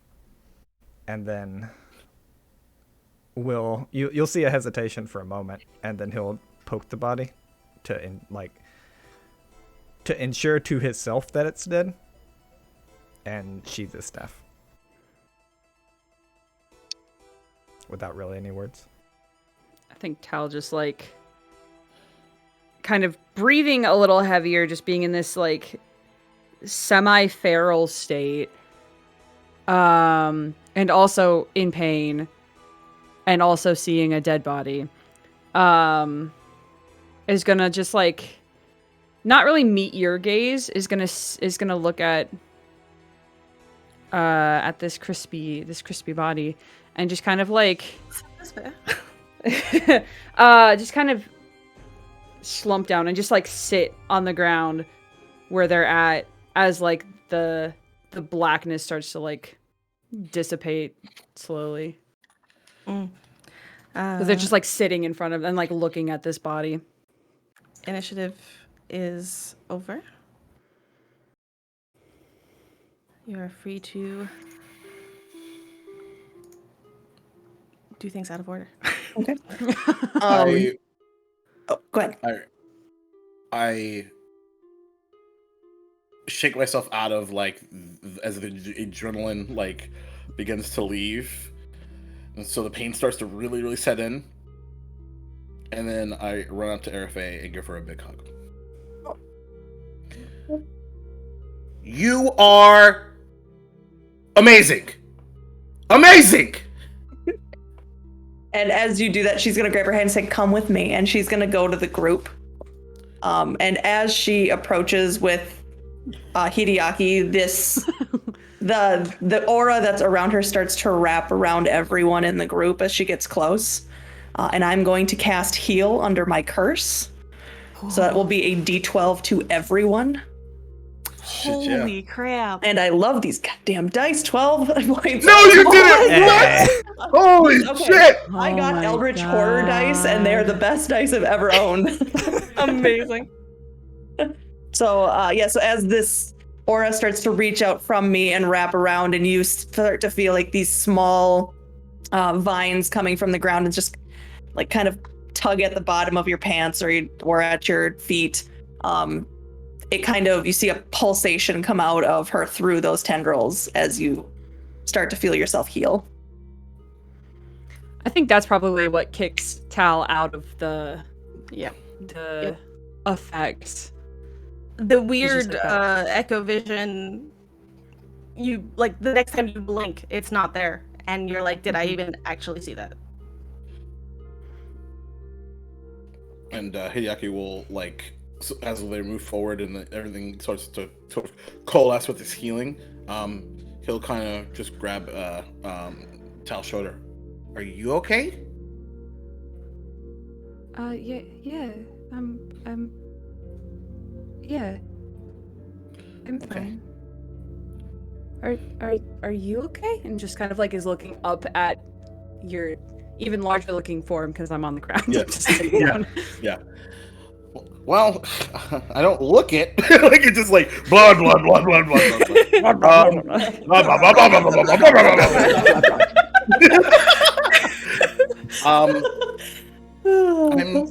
I'm good. I'm a little sad, but I'm good. Cause I was willing to do I was willing to do it, but it just seems so silly to just, why? But damn, and like slaps Art's shoulder. You're absolutely ridiculous in the most incredible positive version of that statement. He like stares at you and blinks for a second. He's like, should I hold off next time? No, because I was gonna do it too. He nods. That is what I meant. You said you were sad. Yeah, because I mean it was very clear that like I mean I've never killed anything before. Anything bigger than a roach, I guess. But it was pretty clear that she was trying to kill me, so it was just a matter of who got the other one first. That was really just to stop things from happening. I would have preferred to talk it out. That's what makes me sad. But I don't know how I feel about even that. Does that mean that I'm okay with killing? It's all right to be okay with I'm both. so sorry, I am late. And you see over there as Teacher Ott kind of is a bit down the path, kind of coming towards the stage. There's no way to not make that hilariously timed. I think what this makes it extra funny is as Ott is like, sorry, I'm late. All of us turn at the exact same time to look at Ark is him. bleeding from his leg. Hideaki has an arrow in his chest. Arafe is encompassed in her curse aura, and Tal has weirdness black is eyes with tendrils. Like Those are there's going no away. way. Yeah. It's like, We're all covered in blood in some way or another. Yeah. Yeah, so he's kind of like way down the path and really just sees you guys congregated on the stage from where he is. And as he kind of like walks up with his staff and is like waving his hand and greeting, he kind of gets a little bit, as he gets closer, gets a little bit more of an idea of like that something isn't quite right, and his expression kind of like falls as he jogs up the ramp. Yep, words ramp. Ramp. And let's do yes. Hi. And as he kind of comes up and sees a situation, to say the least, we'll take our break. I've been waiting for 2 weeks to yell at this man. It's about to go fucking down. Let's go. I gotta pee. Let's do this. We started this session with talking about pee, and we will end it. No. Nope. Moving the first half break. talking about P. Oh, the Yes, first half. we'll take a break. Or this podcast, you know. Yeah, exactly. All right, friends. That was intense. That was 2 weeks awaiting. And I we think didn't die. We didn't die this time. literally. Dude, everybody did so good. It was very. Everybody did so good. I'm Yes. so proud. It's guys a did complete fantastic. opposite of the last time that we fought. Like you We rolled good rolls. acted like first of all, as like the Oracle coming in exactly the role, giving. It was just perfect. Like the one that taunted is the one that had the healing backing, and like the what, like literally amazing teamwork as he like surrounded Kershkin. I think it cinematically beautiful. But we're gonna go take a break. We're gonna go stretch our legs. Before we go on break. Yes. Before we go on break. If you, I'm gonna come out with a new summoner subclass called tanking. Yes. I will say you there is armor that you can put on your Eidolon. You can plate that, definitely. drag it up. Oh yeah, nope, it's true. But- I have some ideas. Don't worry. But that involves resources and not having it be literally 1 week of school. Yeah. So, okay, we're gonna go take a break. The dogs already know. They're here next to me saying, hi, I would like to go outside. So we'll catch you in just a little bit. So stick around, please. There's gonna be some fun stuff. Oh boy. And some things that are gonna be important. So I definitely think you should come back. All right, Yep. friends. See you in a minute. See you in a little bit.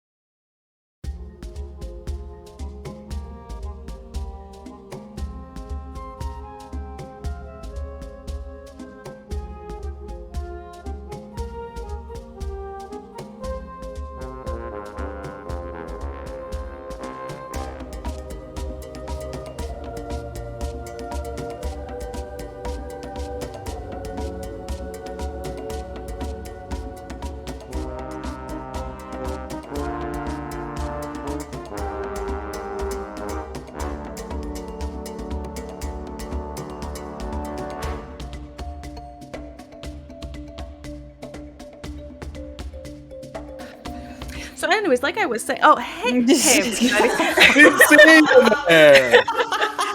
I gotta think of on the spot always. Okay, so welcome back.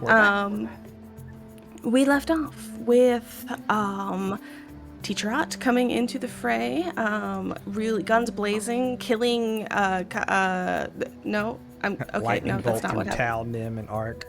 Okay. Yeah, just straight killing everybody inside and finding out dang. that he's the PBEG. So we'll pick up from there. Roll initiative. PPEG. Roll initiative. Let's re-roll initiative. We have no Um, spell okay. slots and nothing left to hit with. Let's go. All right, I still got Magic Fang. Let's go. Softened him up. No, not at all.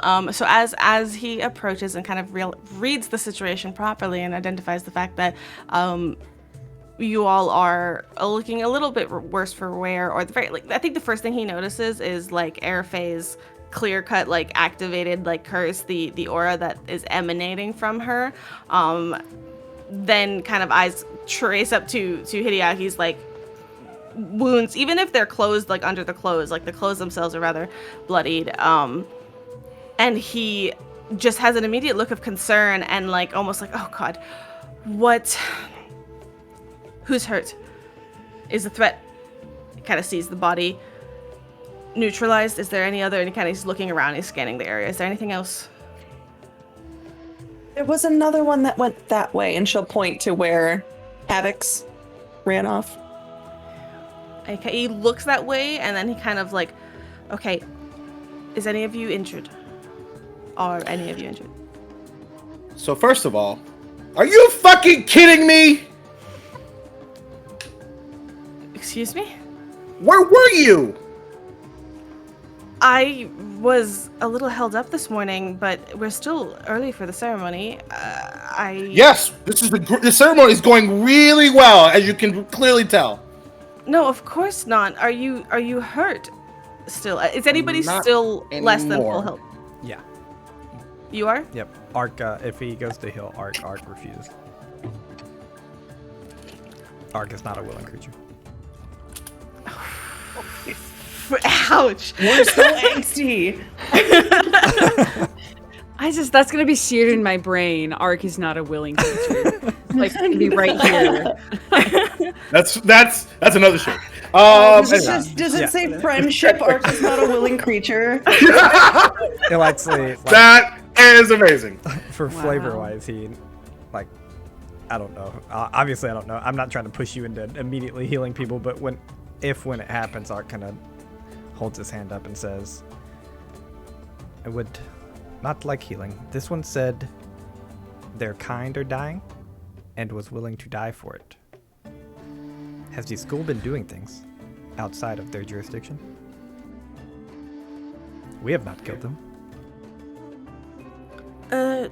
No. And he does look a little concerned at the push away from the healing. But they just tried to kill us. And I understand that, and that's of course not okay, but tell me everything. Were they just waiting for you here? They ambushed us. I see. I'll have a look over the grounds. They are trickster types. This one, though, and he kind of looks over Kershkin's body, isn't really dressed typically, I would assume. Okay, did they tell you anything about just... No, and he kind of like tracks, like he's like, his brain's kind of like concern, safety, then also, yes, okay, you asked questions. No, as far as I'm aware, we have been keeping our eyes out for gremlins since the storage unit incident, but no, we've not been killing anybody. Gremlins like these, they can live a long time. I've heard of a purge of goblins, not goblins, sorry, gremlins, needed on intervals when they infest certain areas, and perhaps this one remembers one of those incidents. I doubt it. As of I've not heard any accounts of any other sightings since you four have encountered them. Was when we encountered them the first time they invaded, for lack of a better term? Was It's the first sighting in recent, I will say, years potentially. Not anything that I've been aware of. No. Does he seem like he's lying? I was about to ask if I could make a perception check. Go ahead and make perception checks. I'll make one too. 'Cause I don't trust this motherfucker at all. I'm sure he's a nice guy. Dirty 20. Natural 18. 20. 23. 16. Nice. That's not bad for Ark. That's not bad for Ark. Hey. Look at this. We're all like fresh bad and for any of honed us. from this like Sus! ghastly encounter. We're like, you weren't All here, and then you just squinting at him? showed up. We're all suspicious of everything and everyone. Yep. I'm trying to get like a sense of scale. What, like if he's Hold level on. 20? No. Teacher Odd's like, I know How nothing. Cast quickly fireball. can Quick, Teacher quick Ott glance, murder his us? deception skill is just a plus 42.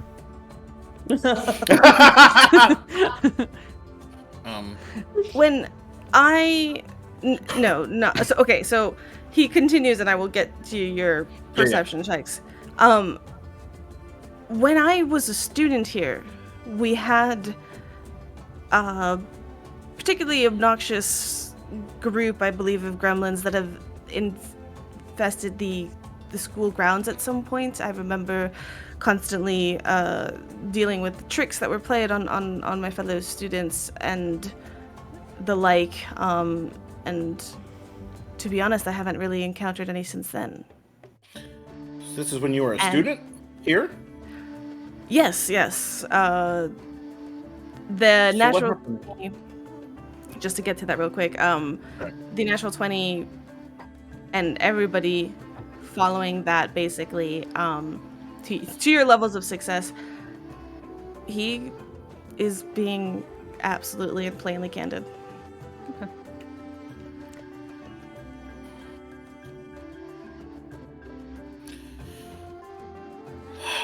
They mentioned that they had as much right to be here as we did. I don't think you and I know that because they speak in Undercommon. Did they say that in Undercommon? Yeah, he's Undercommon. Dang, I take that back. It's okay, because I was about... No, Kershkin spoke also in common. Oh, I'm and sorry. so- Yeah, because I know Sorry, Kershkin. Tal. No, you're fine. Because I know that Kershkin did say something to Hideaki in Undercommon, but I don't think it was that specifically. I think, right? Yeah, It was around the... It was right around there, though. It was like I think it was right before. that was the murders. That was about they're killing my people. That's what it was. Yeah. So let me see. Yeah. So he kind of just waves his hand like not being able to like grasp kind of the full extent, like trying to explain to you all like we kind of just put and this wasn't all me by any means. I just, some were sort of stuffed into sacks and tried to be sent off out to the outskirts just to get them away from the causing havoc here. Gremlins are very just trickster creatures. They just love causing misfortune and Could they breed playing in those tricks. sacks? Yes, just canvas.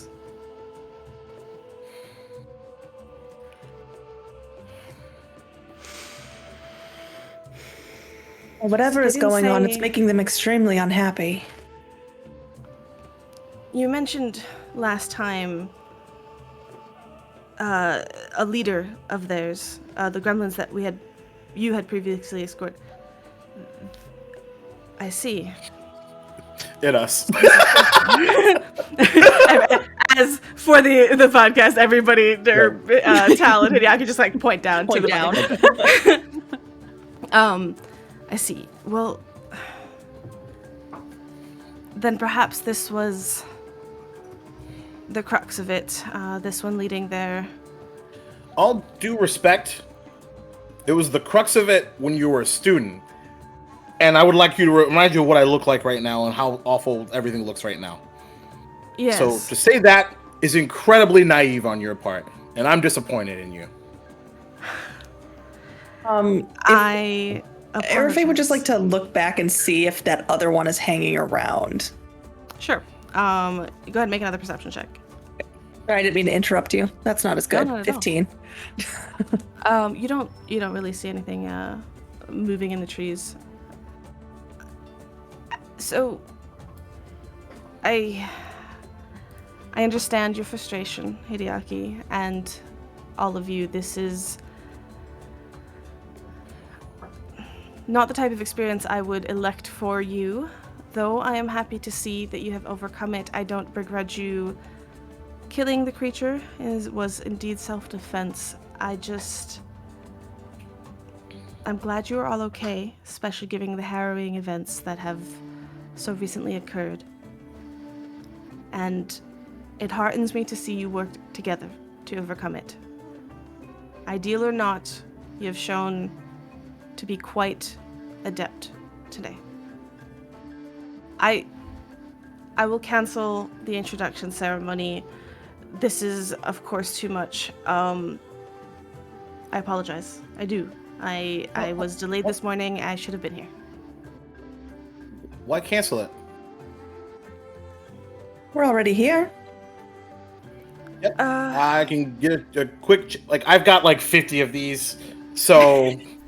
It's the only It's just- one the character artist like drew me in, so I just have like all of this in my closet. It's like the Charlie Brown closet of like fair, all it the is- same teachers. To be fair, it is the village colors. So There you go. Very so- good. Yeah, odds are It's great. just an episode of Hey Arnold. Everybody wears the same thing every day. Yeah. Bleach on it. Like, That's what prestidigitation and mend is for, right? indeed. Correct. I feel like, if anything, we certainly earned whatever fun ceremony this was supposed to be. Was it even supposed to be fun, or was it like one of those? Never mind. It doesn't. I want to celebrate. I know that sounds so weird and dark, but like I feel good today, and that matters. That's good. That's good. That means that you feel accomplished. I do wish it was not at the loss of another's life, but I do also understand. All right. Well, I mean, the teachers are probably on their way. I will simply... The introduction ceremony, just to preface, is not too eventful. It is the mark of the end of your trial week of a kind as initiates, and introduction to the other teachers that are on campus currently, and then the start of the next week you start classes officially. Hopefully you've had a grasp on the different branches. I know Essie had her little plan, and then you can decide your own futures.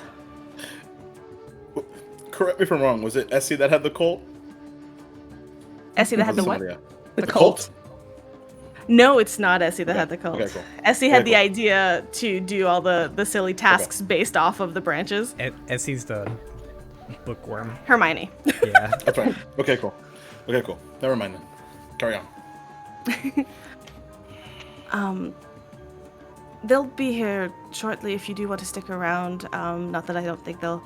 I'll alert them of everything that went down, and I will keep an eye on any rumors or any goings-ons that I can, should this one not be the leader. I have a question. Yes, of course. In your time as a student, or any time since, have the gremlins have they ever done anything with their pranks or anything like that that was directly harmful to another person? Not in a, a scrape or a bruise or things of that nature, but things like that's what happened today.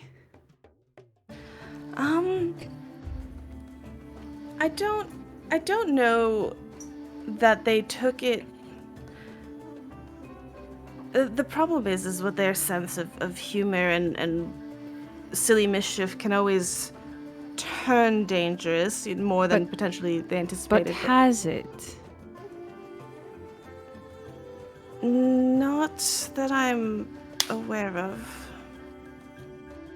Well, then why are you trying, and of course I don't mean you specifically, but you as a school, why aren't you trying to find a way to help them coexist on the campus? They obviously like to live here.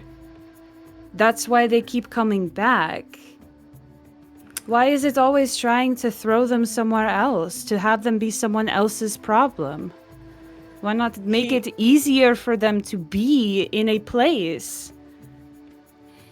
Are you I'd still love to have sitting them on the here if they ground? weren't killing me. Am I still sitting on the ground? Yes. He kind of, as you kind of go on this impassioned kind of like little rant / reprimand of a kind, he kind of starts to have a smile on his face, and kind of leaning on his staff, kind of leans down and kind of extends a hand to you. That kind of like more to help you up. Yeah, I'll take it. And he kind of helps you stand. That gives your hand like a squeeze. Is a wonderful, wonderful idea. I am one individual, and I'm always here to boost and assist any refreshing, in unique views such as this. This is exactly why you are here, Tal. You can make a difference just like this. If you see a path that others don't, you can make it happen. That is my role as a teacher, to empower you to make those differences and changes that you wish to see in the world. There are other teachers and other individuals around the school that would say that is difficult, that takes more work. Why should we? Because It'll it's be right. so. Then I hope that you fight for what you believe is right. Ark is listening to this, and the scene of Tal's eyes being black and just ripping the thing's throat out is playing over and over. Listen! Listen, Linda. Listen, Linda. I will say an addendum to that, almost like a mirror, mirror to it, is Hideaki's thinking about Tal's conversation with him about the Myconids, and how that this is sort of a sequel or a blast radius up from that. He kind of takes that step back from talking to you one-on-one, Tal, and truly you can see pride in his face. Like, he's like, yes, this is what it's all about. And he kind of like addresses the rest of you, including you, Ark, having stepped away from the group. Yeah, Ark's probably about 10 foot back by now, kind of in the middle of the stage, and he's like, you know how you finally just have kind of had enough of stuff? He's like legs up, like knees up, but he's laying on his back, just like staring at the ground, listening to everyone. Staring at the sky or the ground? Yeah, sorry, staring at the sky. My fault. I was like, Laying on the ground. This is staring so at the nice. Cool Face concrete. down. So nice. sky. Laying on the ground, staring at the sky. Yes. We can't let stuff like that go by. You know that. Yeah, I expect it. So he kind of addresses all of you, and he says, this is why I chose every single one of you, because of this exact potential. There are the classic signs of strength, and then there are impassioned, focused efforts that require work, that require dedication, that require perseverance to accomplish what your goals are. And I know that right now, all of this is new to you. I want you to experience the classes that we have here. I want you to grow in your strengths, in your powers, and I want you to learn so that you can make a difference in whatever you choose to make a difference on. And if that is welcoming gremlins in a mutual beneficial relationship to the school, I believe you'll do so. But I need you to rely on each other. And at that, he cuts his eyes to the back, behind all of you, to Ark. Because you will be each other's greatest pillars to lean on when you can't accomplish something alone, and to learn from, because nobody experiences the same thing.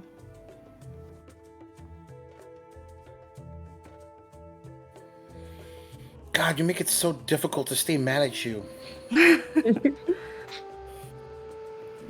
I'm sorry, Hideaki, that you keep running face first into this type of thing. But I promise it also won't be the last.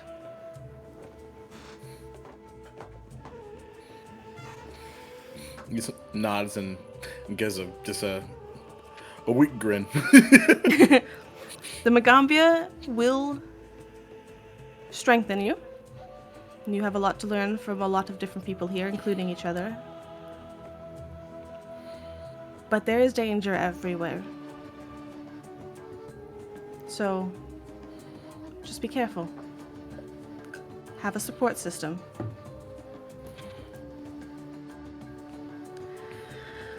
And as he says that, he'll, even though like Ark's like behind him, he'll kind of like grab the Airfey and Tal's shoulders, and then like immediately being like, oh fuck, like I forgot somebody. Overdose will go over to Ark and just like. like oh my god. Yes, kind of cast the shadow like over. Amazing. And then I'll spin around and give Ark a wink. In the meantime, Arifai will just look down at the creature and just say, "Is there some place we can bury them?" Yes. I mean, we shouldn't just leave them sitting here. Of course. Would you like us to attend to it, or would you like to do it personally? I can take care of that as long as I know where to go. How big is this creature? Small, I believe. It's a little guy? Okay. Tiny. Oh, it's tiny. Oh, they're tiny. Yeah, I was gonna say it's just like Very little. small. Okay. Very Something I could small. easily carry. Question: how big is Nim? Also tiny, right? Oh, very tiny. Yeah, they're about the same size. That's amazing. That's pretty wild. To Yeah. Think about. Yep. So small. Nim size trying to kill me. Cool. It's a small. There's variety within that tiny how big were those range. arrows? but- No, I'm kidding. Yeah, you're like, oh my god, I have a big gaping wound. It's like, eh. Yeah. It hit an artery. I nicked a vein. Oh. All right. It's got that like, poison from that tree in Australia. It's fine. It Yeah. just, Oh Yo, god. Yep. That's what we straight did. So. Go ahead. Sorry. Arifei, can I go with you? Of course. He kind of waves around, like there's like some like forest around, like if you wish to bury them on the Magaambya campus, like you can. There's a lot of greenery and space and things like that. You can definitely do that should you wish to. I think like even thinking that they wanted to be here, right? They did. Perhaps we could place them somewhere near the storage area that the gremlins are coming in through, so if they wanted to visit, they could. Oh, that's sad. Better to be buried where they can come to visit your soul than to be buried alone. Aren't you worried that it sounds like a threat? It could, I guess. Art kind of pipes Go up ahead, from Art. the ground in the back and says, I assumed we would take them back to their people. We know how to find them. I guess the only place we really know is the storage location. Have we searched them yet for anything of note? No. We could.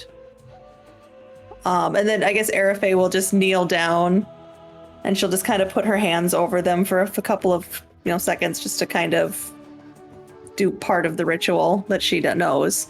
And then she'll start to take off their like weaponry and pouches and things in a way that's not like they're taking it from them. It's more like we're going to put this together for you. Yeah. Yeah. Okay. So I mean, there is a short sword, and the short bow as well that was on them. There's some arrows, and curiously, let me make sure. There's also a little pouch of spell components. which Teacher Odd even kind of denotes as like, that's curious. They don't typically have magical talents, though perhaps it's something they picked up here at the Magaambya. We teach all manner whether we mean to or not. Perhaps. That's what I was, So, sorry. That's what I was no, go going ahead. to ask, is kind of looking it over, is does it look like something that this creature put together? Or does it like, or can you look it over and Or, tell like, if it like they stole someone. it from a student or something? Yeah. Yeah, so looking them over is to remind you of something that we talked about in the previous session as well. Their clothes are rather colorful and, well, prior to the electrifying, also well put together relatively. There are still different scraps of clothes tied together, but they are, as you look in closer detail, Magaambian clothes, whether that is, and again, it is a little bit patchwork, probably stolen from this or that, but stolen from the students here at the Magaambya. You could see pieces of things that people would definitely wear. The spell component pouch, I mean, spell components are all already like an amalgamation of this, that, and the other. The whole pouch itself, I mean, it looks like it's been on her person for a while. It's not like a brand new pouch or anything, but you could easily imagine mischievously acquiring all sorts of rather random components as well. For sure. Okay. Since we have those things, Arafe is going to actually take off her arm wrappings and wrap up her short sword and their bow and their arrows together to put on top of their body and put their hands over it until they can figure out what they're going to do with it. Okay. Teacher Ott offers you like a little cloth to put over their face if you wish to. And before he kind of interrupts a little bit, just to say, I believe the teachers are arriving at this stage. I'll go let them know. Slight change of plans, but we will introduce you nonetheless. He kind of goes off and like meets them as they kind of come close towards the stage. I see your face, Duval. What's up? No, I'm. It's always easy to remember that you don't have a filter between your brain and your face. No, yep, same. Because It's I was me. just like, oh hey everybody, good morning. How's your coffee? There's a dead body over there. That's literally what was happening in my head. Amazing. Why is that? Eventful. Why is that fox kid covered in blood? What the fuck? I just had my coffee. Is she glowing white? Is the other one glowing black? Are they bleeding too? What happened? Yeah. Oh, amazing. Okay, so filing in are only 3 individuals, I believe. Let me double check. Hold on. I had my page folded carefully to not bend the page. So this is the one, this is the other. Okay. Yeah, 3 of the teachers. Okay, the first, we're gonna do this in a fun order. The first fun is... We like fun order. Yeah, we like fun order. Why am I struggling to left hand hit the push talk on my mouse? I have other things. I'm a smart person. Okay. The first is a half-orc individual. Little kind of scraggly looking, kind of messy hair. Why do I try? I can show you pictures. That's what these are for. Oh hey. Teacher Ott introduces this individual as Teacher Zuma. They have half-moon spectacles on the bridge of their nose. Little cap on, again, messy hair, and a little bit of a interesting look about them. They're not particularly attentive to their dress, it seems like. Same. Zuma is I don't have the Okay, he is an Uzundanti teacher. Okay. He kind of waves and says oh, I heard I heard you guys went through a lot. Oh, you are bright and shiny, and welcome. Sorry we meet on these kind of circumstances. I look forward to having you all in classes. Are any of you looking to be Uzunjanti here? As people and the players look at their notes. It may I be, don't remember any it may of be this my one. secondary. I don't remember any. Oh, excellent. Okay, great. Oh, That's okay. Tao, you were Uzunjanti first and Cascade Bearer second. Yep. Oh, nice. Here, let's. If everyone goes to Discord real quick and looks up Cascade, the word, you'll find all the messages. Oh, perfect. Thank you. Your waffles for taking care of us. Well, do we want to really quickly, just a quick review of like what the branches stand for and that kind of stuff? Because we could do that. Sure. Yes. Hold please. Better. God. Okay. Oh, I lost it. This was September. So much is I happening. know. So I go. since then. All right. Cascade bearers esteem imagination, from the dreams of the most visionary magical theorists to the innovations of creative problem solvers of all stripes. Emerald bows emphasize camaraderie, the sense of community and connection to fellow Magambians. They also interact with those outside the Magaambya and spread the Academy's message. Rain scribes value adaptability in thoughts and deeds, as well as a willingness to admit errors and learn from past mistakes. Tempest Sun mages inspire valor, not only in the physical courage to stand up for friends in the school, but also the intellectual courage to consider opposing viewpoints and widen one's understanding rather than staying entrenched in a single paradigm. Uzunjanti understand that knowledge lives in stories passed down through the generations and also is earned every day through personal experience.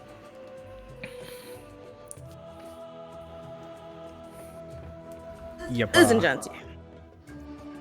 Great. Thank you. And I can reference that if anybody wants me to repeat them. So good. I remember. Oop, wrong one. Okay. You said second? Kind of looks at Ark. All right, Likely. well, I'll see you in class then, I'm sure. All right. It is one that I was interested in. Oh, you seem concerned or sad. You don't have to. You can learn. You can decide not to. It is not because of you. Oh, for sure. Thank you. Yeah. Okay. Well, I'll just go take a seat over there. If you want to talk to me, I'll be over here. I think Karita is probably coming. I saw her over there. Goes and sits down.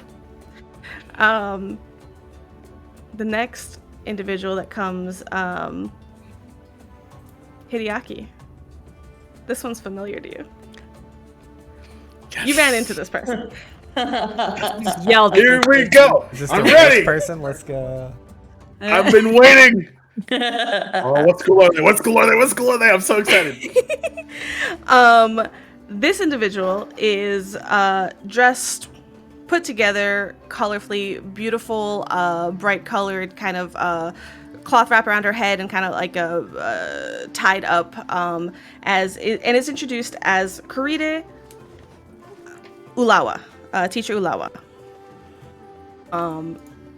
Let's find her handout for a moment. Hold on, I'm scrolling all over the place. Ulawa, what up? Teacher Ulawa.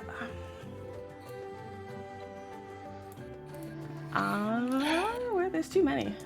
Can I just, while you're pulling them up, can I just remind everyone how much I fucking love this game?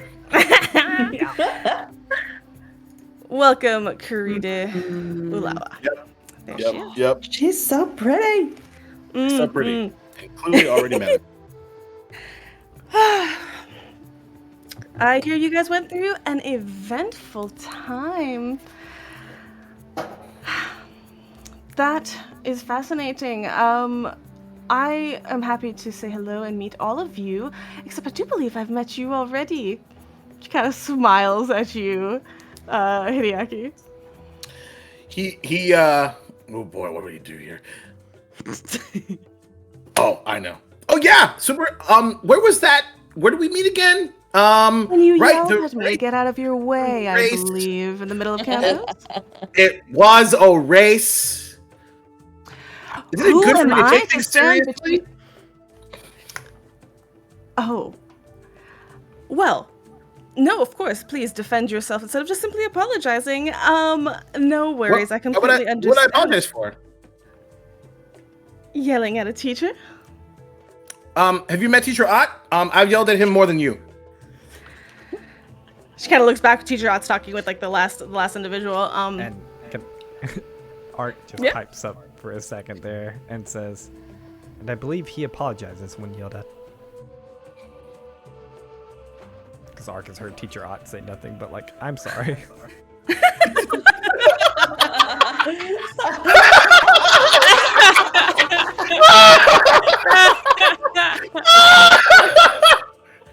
Oh, I love Art. She's so goddamn. She looks awesome. Oh, over Waffles, you're amazing. at Ark. Teacher Ott certainly has a unique view on teaching, and I won't interfere with his business. But I am not Teacher Ott. I represent the Rain Scribes. I'm a member of the Rain Scribes. I research all things nature and all things people find repulsive. Fungus, decay, insects, all those things. What do you know about myconids? Myceloids. What do you know about myceloids? You'd have to attend class to find out. Well, I certainly hope to see all of you. And she kind of literally just looks right past Hideaki. perfect. In class sometime, I'll be curious to see your talents. Kind of glances at the body in action. Jesus. This is happening just with a dead body just hanging out. Yep. It's So dark, I love on it. the stage, yeah. So what I would say this was is because the body's on the stage, and instead of like a very more traditional like ceremony, you are kind of off the stage at this point. We're doing a by grassland meet and greet. yeah, just like hey, you know, and there people are sitting around the stone kind of seating on the other side. So you guys are near the stage, just not on it. And Did he they say doesn't what care. school they were associated with? The rain Rain scribes. scribes. The Rain Rain Scribes? Scribes. Okay, I missed that part. I will be there. I will not. I'm very much thinking about it. You're interested in the Rain Scribes? Kind of looks towards Ark. Yes. And he Can He you? glances up at the body. And that is a presentation of sorts. Her eyes kind of set back, and she kind of like puts Oh you know, like my that one God. arm up, shifts her weight a little bit, like, oh, is this your doing? All of ours, but yes, The killing blow, so to speak. sure. I see. Well, that's interesting indeed. Can you tell me the foundations of the Rain Scribes? No, I have not attended your class yet. I thank you. Interesting. Come talk if you want to. And goes to sit down to chat with teacher Zuma. Lastly, comes a individual. Hold on. There you are. Basically like a shaved head, close to, if not fully. This individual is dressed in clean, like blue robes. They're not as flowing as like some of the stylization here, kind of wrapped around the arms and the legs for freedom of movement. And he carries himself with just with posture, with confidence, and a gentle smile, honestly, as he comes down with Teacher Ott.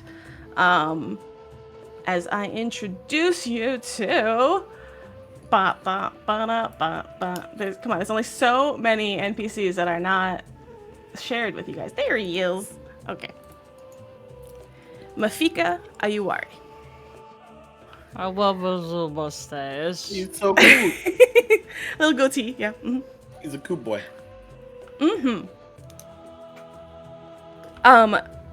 Mafika comes in, and as he is introduced as Teacher Ayuwari, go ahead and make me society checks. Oh, terrible. Oh, nope. Do I have another hero point? No chat, does he? I'm gonna use a hero point because I haven't used one yet. Nani? okay. Nani? Nani? Actually, I think I do have one, but that's okay. Nice. You used one, but you said you had two, so. I got one better. Woo, 11 to 12. Woo! It's like Perfect. a nat 3 to a nat 4. I'm actually good in this skill. Oh no. That's so sad. Oh. 25. 14. 19. Okay. Let's start a low to high. Starting with Tal, meaning less than Tal did not, just doesn't recognize this thing. Tal, you've traveled enough and heard stories and such. The name strikes you as familiar. And something to do with the Ruby Phoenix tournament. Ruby Phoenix tournament, by the way, I think there's a whole separate, is it a whole adventure path? It's a 3-book adventure path. This one's 6. It's like a 3-book adventure path, but yeah. Nice. I think. I mean, don't quote me that it's 3 books, but it's definitely an adventure path. I want to say it's a 3-book adventure path. So, guys, I cannot spell Phoenix, apparently. This is really funny. P-H-E. I've tried 3 times. P-H-E-O. P-H-O-E. No, I got it eventually. It's just, I didn't I kept spell it switching right the E and then. the O, so. I That's my problem. Everyone started spelling it, and I was like, no, I got it wrong again. I got it right, and then I thought it was wrong, and yeah, okay. The Ruby Phoenix tournament is a martial art tournament of a kind. I want to find the actual lore, so I'm trying to look for it real quick. I don't fully have it. So the Ruby Phoenix is actually an individual. A famed, mysterious, like amazing individual. But the Ruby Phoenix tournament is what she holds every year, which is like I said, a fighting competition tournament, basically. That is held in Chansha, which is not near here at all. But the name Ayuwari, that's your connection. The Ruby Phoenix tournament. Hideaki, what did you get? 20. What did I get? I already forgot. 25. Awesome. So here, you actually heard this here on campus because Teacher Ayuwari is a little bit of like a celebrity on campus. And people like to talk about him a lot because he recently returned from this year's Ruby Phoenix tournament. He didn't win, but he did do well enough to earn international acclaim, and that made him no small amount of a celebrity on campus. So he comes in and he's just like, I heard you guys put up quite a defensive fight, and I couldn't be prouder. That's amazing to have such fresh faces, so strongly adapted already. I am a Tempest Sun Mage teacher. I do think that everyone must be prepared for a physical fight, no matter your magical prowess. I'll be curious to see how you all stand on those fronts. Yeah, clearly I need some work. Yes, I'm glad you're okay. Yeah, I'm just really sore now. But yeah. you're in my number 2 school, so we'll be seeing each other. Looking forward to Number learning from 2? you. Of course. Yeah. And if you looking... Yeah. Oh, no, go ahead. You continue. No, I was just... Go ahead. I was like, Arafe is still sitting down next to, or not, it's still sitting over in that area, just kind of doing vigil. And she'll go, I've become interested in yours as my secondary as well, recently. Oh, have you? What changed your mind? Inability. Opportunity. He counters. I think Hopefully Hideki literally changes just that. says, "Damn!" And he flashes you a grin. I'm Well- feeling that one. Sometime this year, you aspiring academics will hopefully come join the tournament that we hold. I think that'll be fun. We'll see how much you improve from now to then. Kind of looking at you, Arafe, with a like twinkle in his eye, like definitely a little bit of a challenge there, a little bit of a fun. Well, currently these are the teachers, teacher kind of like waves that will attend today. Feel free to mingle, talk to whoever you wish to, and please take a rest whenever you need to. And if you need to attend to the rites that you wish to complete, Arafe, feel free.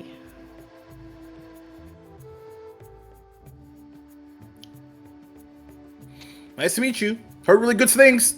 Good things? Great things.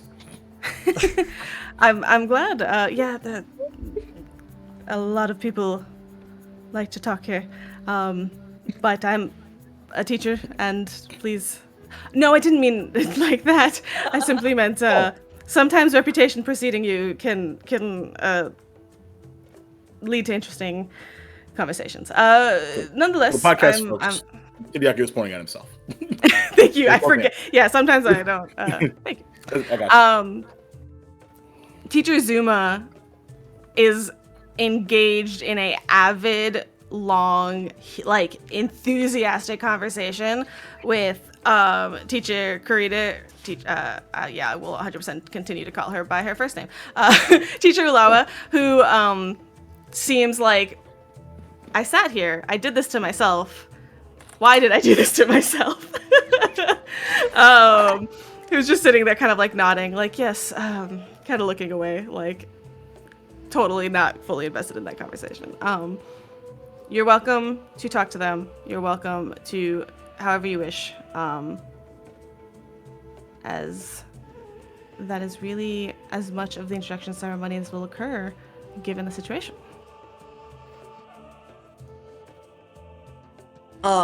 I mean, Arafe wouldn't stick next to that knowing that she's supposed to be interacting with teachers.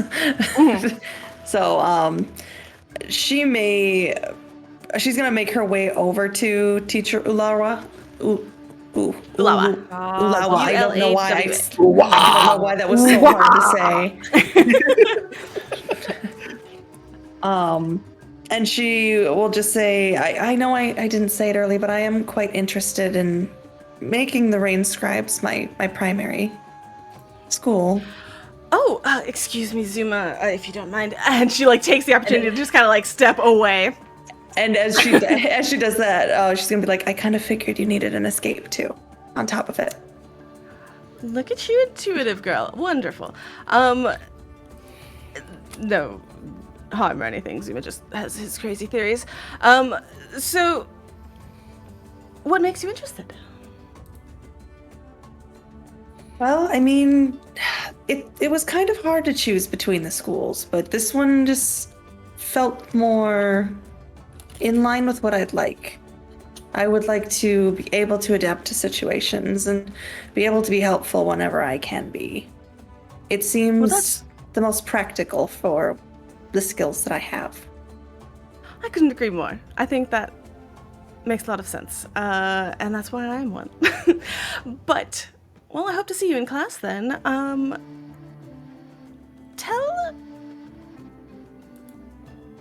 Tell Anchor Root to give you some of the homework that I assigned last week. I'm sure it'll get you right up to speed.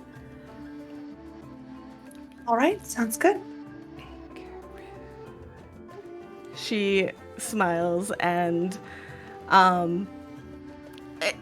look, for our sake and everybody's, like as much small talk as you want, with them in addition, but unless there's anything pertinent, we're going to take care of the body, and we can, if it's just taking care of the body, just move on from that.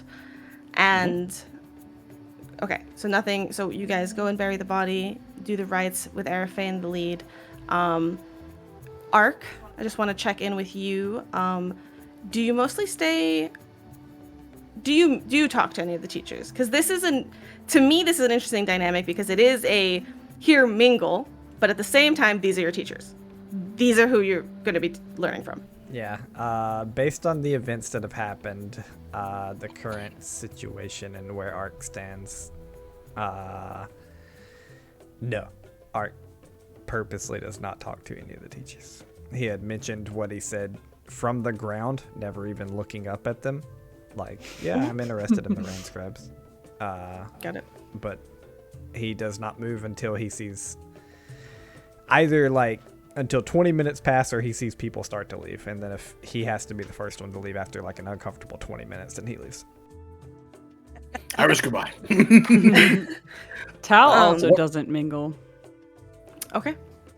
I will say one thing I would want to do with regards to the body is just say one quick thing, which like as we're sort of doing it, I'll just sort of like kind of talking to the body or just sort of saying it into the ether.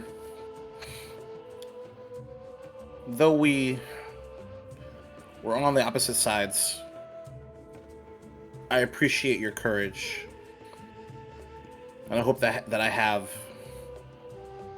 I'm willing to go as far as you did for what I believe. As you do that, Arafe's going to hand you one of her incense sticks for you to lay next to them. You're a part of this. You're in this now. You came into my zone. You're in this now. No. Yep. Yeah, totally. Amazing. Yeah, you just nod and place it. You take like a heavy sigh and just let it go. And for flavors / story wise, I would like it to be known that Ark is not there. Okay. And with that, you. I don't think Tal is there either, by the way. Fair enough. I don't think Tal would have gone either. That's fair. Okay. Yeah. I guess the question is like, by the time me and Arafe are gone, are people still mingling when we get like back, or is everybody dispersed by then? I think the start of like people leaving to do other stuff is enough to kind of like break it off. Like if you want stragglers, there can be, but I would assume people are just gonna be leaving. Yeah. The only person I would be willing to talk to is teacher Ayari anyway. And it's, for the sake of brevity, it's just like, it's more of the same small talk and like really excited to meet you and be under you and blah, blah, blah. Also, where are the Cascade Bearer people? Like, what's going on with that? And like that just level of like, we're clearly missing some people here. Yeah. I think he's like, doesn't really miss a beat. Like he seems very like alert, aware, like on his toes, can kind of snap back instantly, but is at the same time taking everything with a very like going with the flow, kind of like if you turn the conversation, he's like, okay, yeah, sure, and we're good. Yeah. But he matches you in that sense. So having said exactly that, okay, I need to like be like super transparent with you. Okay. I am 0 for 2 with teachers, so like I'm really like leaning on this like going well. Like you and I like connecting and like relating so far. This was really good, and just like I just wanted to be like really honest with you because like for a while there I was just like maybe just like everybody like totally sucks here, and I had to learn by myself and like with my crew. And he so puts I'm like feeling... a hand on your shoulder, like a calming, like a weight, like yeah. First, as part of the Magaambya, you are never alone. You stand on the backs of all of us that come before. That is what we are about. And secondly, if you're here, I'll teach you. This is like the perfect fucking teacher for Hiya. it's legit. It almost terrifies me as Jacob. I'm like, how they wrote this for him? I don't have much personality. This one seems what fits to me.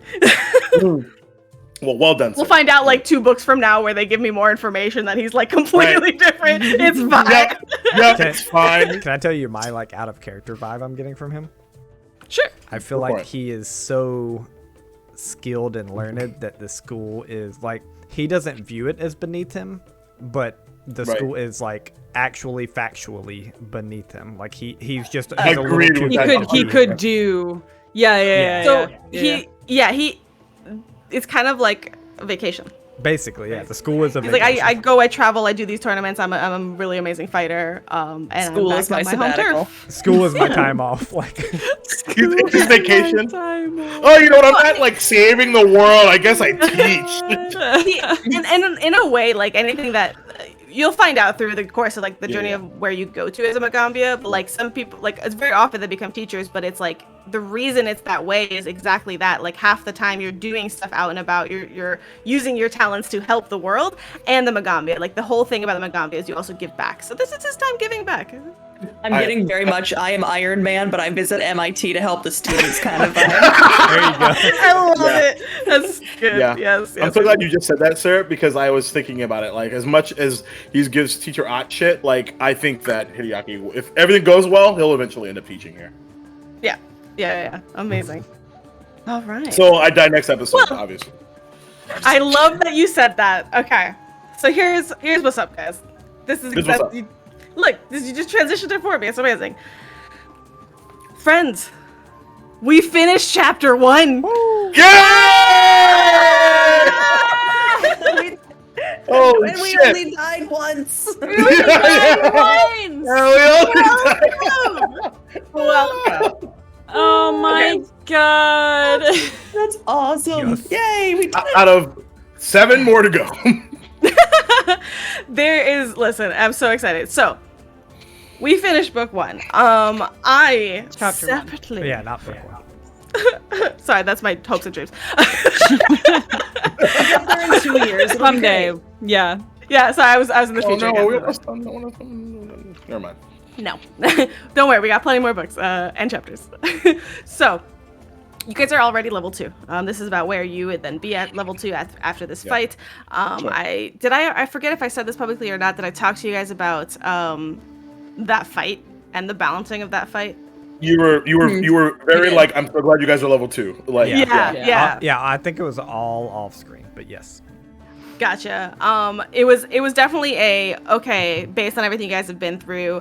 This is I forget already what it was called. Deadly, I think. It was Severe or was deadly, I can't worse. remember. It's Worse? severe. It was severe. So severe. And I looked up the calculators that are available online, and I like put y'all stuff in there. And like the fact that it was severe, but it was literally at the very, very, very top end of severe. And then, but the fact that you guys level 2, it was still severe. But I was like, at the very least, it's not. You know. At the very least, that- we'll have more hit having- points. Yeah. Having disadvantage changed everything. A lot. I mean, like that's the crazy part. Is it's not only is it disadvantage, but if you get hit by a melee attack in there, they get an extra die. Like that's like that's a snowball effect. Yeah, that's if you waiting to fail happen. the yeah. Like if Yeah, one for of sure. us went down, like oh man. Yeah. Right. So, Yeah. Shout out to Arafat. Yeah. No, you guys finally became effective. Some parties Because I have negative 27 hit points. some parties build for no healers, like no joke, because they have like Right. you have medicine checks and battle medicine and stuff like that. So like shout out that we have a healer, we have an Arafe, because if honestly if Thank God. Hideaki goes down, we don't have the Eidolon in the battle, etc., and it just makes a snowball effect because then they start attacking Tao, who has low AC. So before we get too far into this, Yeah. so the one thing I want to say is I want we talk a lot off stream as well. This amazing group of individuals, and we have a lot to say about this book. And because of the pace that it's going, originally I wanted to do it after every book, but I want to get a bonus stream in here at some point, willing, if these beautiful people Sure. are willing to do so. I don't want to hang out with you all. Willing. The will is there, Yeah. my friends. This is Cure not me, the cure after me. school. I also want an after school easy it is special. to travel with my Trey streaming stuff, so now I have zero excuse. Yes. So, I want to do a little like look back at some of like the book things, the decisions from the GM standpoint, from a player standpoint, all that kind of stuff. I think will be very, very fascinating. So that's not what we're gonna do right now. What we will do right now is talk about your characters. So, I want to know two things. I have a super quick question, and feel free to say no if it's a timing thing or something. Are we gonna have any kind of like roleplay scenes based on everything that just happened? Because I think Ark has quite a few things to talk to other characters about, and like it may take a lot of time, and that's kind of where I'm coming from. So, well, let's figure out a way to do that as we transition. So I'm gonna talk about this in a second. So let me do my thing, and then I will talk about that. So what I want to know from all of you is what your character thought they were going into with the Magaambya, and now what they think. Sean. Oh, welcome, guys. So, all right, cause we got a bunch of lovely people in here. So, real quick, guys, I'm sorry for the podcast listeners that are hearing this again. Guys, we finished chapter 1. We did it! We did it. Ah! So We're all alive. Yay. as we go into the next chapter, it's very interestingly done. So we're going to have some discussions on how exactly we want to do it, but I have some ideas. As we go into the next chapter of this book, that entire chapter is technically a year of school. Wow. We went from the Fuck yeah, let's nitty-gritty go. of day in, day out, and now we're going to have a full year of time. Don't worry, don't worry. There's so much stuff going in there. I know, isn't it exciting? I love We did it to it. Yes. Now, it's not going to be a full skip because there are different things that occur throughout the year. And so what we're going to probably have to balance, and we'll figure it out together, Up in and out is of events. the zooming in and the zooming out. We're going to zoom into moments and we're going to zoom out. So I'm definitely going to lay something out for you guys at the beginning of next session, which may be some still a little bit more macro views of like, the resolution, if Ark has some stuff about how you guys transition into school. And then we can talk about, well, there'll be stuff, but so we'll start off kind of learning about how the flow of school works for you and these kinds of things, and then we'll figure out the pacing of the zooming in and zooming out as we accomplish things nonetheless. There is a lot of cool things with this as well. So for example, downtime is a thing. It's going to be exciting. You can earn income, you can study, you can do all sorts of things, and you can Persona 5. with. Let's go. Yes, actually, that's so exactly it. You can also study with your fellow students, your friends. Welcome. Or rivals. So It's a ttrpg because I love you so much, Jorge. welcome. Hi guys. Hi. So you can study with your fellow students, and there's all sorts of mechanics like actual study benefits, and there's a whole kind of like subsystem to this as well. All that we'll deal with next week, because listen, we just went through a week of being initiates in a magic school. 12 sessions of initiation. 12 sessions. Or of- whatever 11. we're at. 11. Yeah, It's 11. felt like Numbers. that. Let's be real. Yeah, right. And Carry the one. we all came in here. Each of your characters, each of you went in here with expectations, or maybe a lack of expectations, and then reality hit every single one of you in like a slap in the face. So we're gonna go through, and we'll do this piece by piece. So Tal, Missed. part 1. what were your expectations? What was Tal's expectations coming into the school? Tal came in thinking this was going to be like a week-long thing. You know, you go there, you ask a couple questions, you find your thing, you go home. Okay. It's just camp, right? Immediately, no. Immediately no. Immediately no.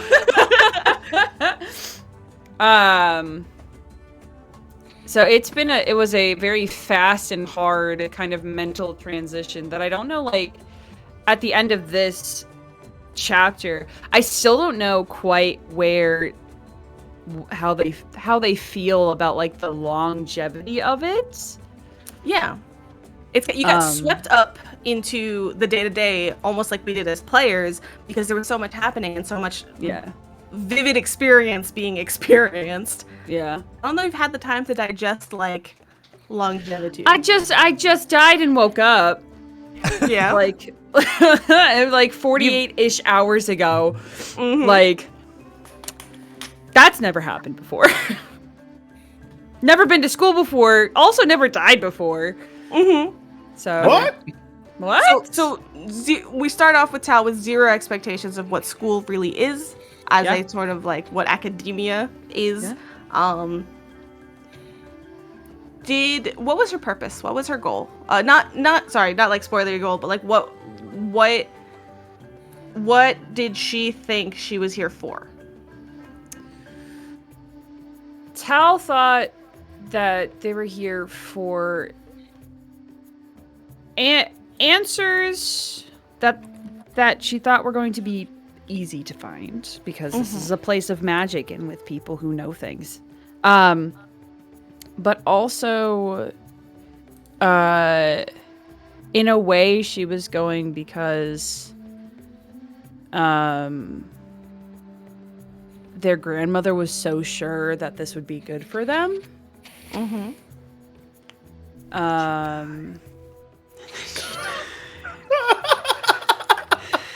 Well, have you told your grandmama that you died yet? I've been alive for 48 hours. I haven't had a chance.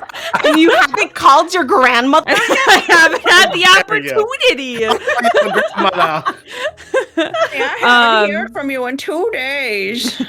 So there was a little bit of like an expectation, kind of, but not in a like, of course you're gonna go off to school someday. In a you should go because you'll get answers that you want kind of expectations.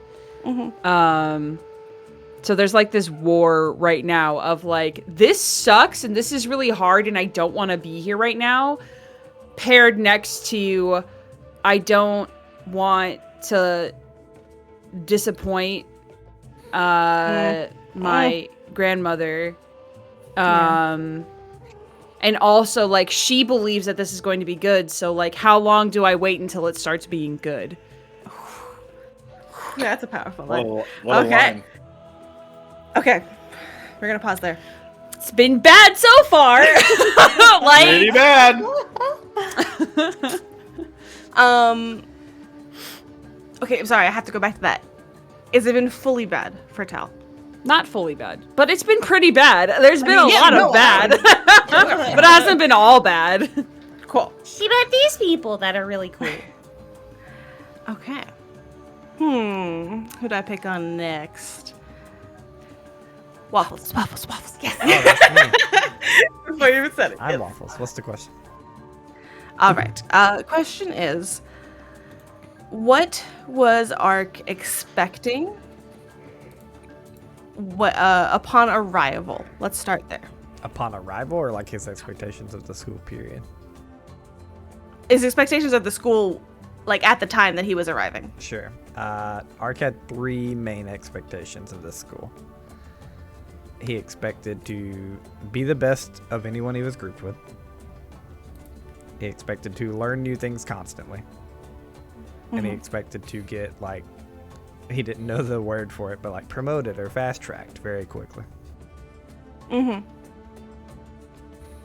What did they think was the reason they were being sent here?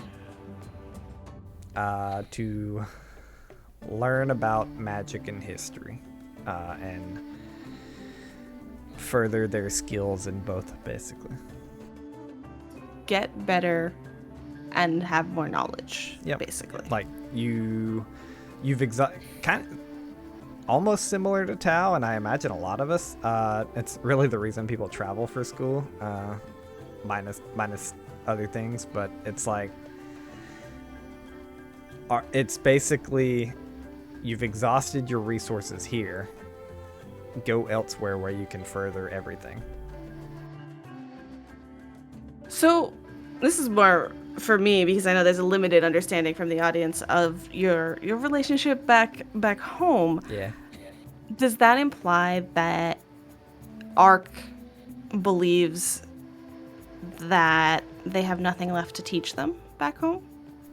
They have nothing left to teach them about the track that they're on. Okay. If that makes sense. Like, Art can learn to cook and hunt an animal and talk to people, but that's not the path they're on. Right. Okay. Interesting. Here's a hard-hitting question. Does Ark consider that a sign of weakness about them? No. It's like, because it's like, would you ever consider it a sign of weakness if your dad couldn't teach you math, but they can teach you every single other thing in the world? Okay. That's, Do you expect to return better than them? yeah, for sure. Cool. Art All right. already saw themselves as an equal, even though he knows the teacher did not. So that's Art through and through. All right. Arafe, Yes. what were your expectations, or the expectations set upon you from your understanding of the school upon your arrival? I mean, she was definitely not expecting it to be as complex of a situation as she's coming into. She literally thought she was coming here to learn healing magic, become good at it quickly, and go home. She knew it could take some time to do that, but she definitely didn't expect that she was going to, be delivering letters and chasing down things in the forest and all this. She thought she was going to get a specialized track of teaching, and that she was going to do what she needed to do and go home when she was ready. So it's she's not opposed to the track that she's on now, but it's definitely not what she expected. I think oddly enough, she was expecting a semblance of isolation when she was here. And she was thrown that it was not that way, because that's how they were trying to teach her back home. Again. Yeah. Did you have a sense, or do you have a sense of responsibility? Like, is Arafe concerned of the pacing? We talk about Ark being like fast-tracked, all this kind of stuff. Is there any kind of semblance of that pressure from Arafe? Yeah, there definitely is. I mean, because when she came here, it was like, it's been 6 months and I haven't gotten better at what I'm supposed to be doing. So there is a feeling of, I need to do this quickly. But it's becoming less and less. And to be honest, she's thinking about what she's supposed to be doing less and less. Because a certain kitsune has gotten into her head. Yes. Can I pop in here with a small question? Yeah. You said it's been 6 months and you hadn't gotten better at what you did. Technically, it's been a week and you have. Does that mean anything? That is to Arafe? that is a fair point. That is Does a fair Arafe point. recognize that she has gotten better? I know we have mechanically done a level up, but we've kind of... I think after this battle, she definitely recognizes it a little bit, but I think part of it You saved is Hideaki's life. Like, there's no fucking doubt about that. yeah, but I think there's also a part of it of what she has been told is expected is extremely far-reaching. So yes, I could protect someone from taking a few points of damage and healing them a little bit. But what the expectation of my capabilities should be, Yeah. we're not close. For sure. So you said a certain fox got in your head. Would I be accurate? Just kind of sum it up as like how much of it is, how much of what you're striving for was put upon you versus what you want? Yeah, when Hideaki asked her what she wanted to do, there was that sudden realization that as far as she can remember, no one asked her that. So, genuine question. Mhm. It's because I like my hard-hitting ones. Has Arafe... that opened up a new line of thought for Arafe. Since then, or at any point, has Arafe considered whether or not what... I'm trying to find the right way to phrase this. The expectations were everything you were told you were. Has she ever doubted the truth of what they say you were? No, she does not. She doesn't doubt what they said she was. She's doubting whether or not she can be that again. Cool. But she's also wondering if that's what she wants to be again.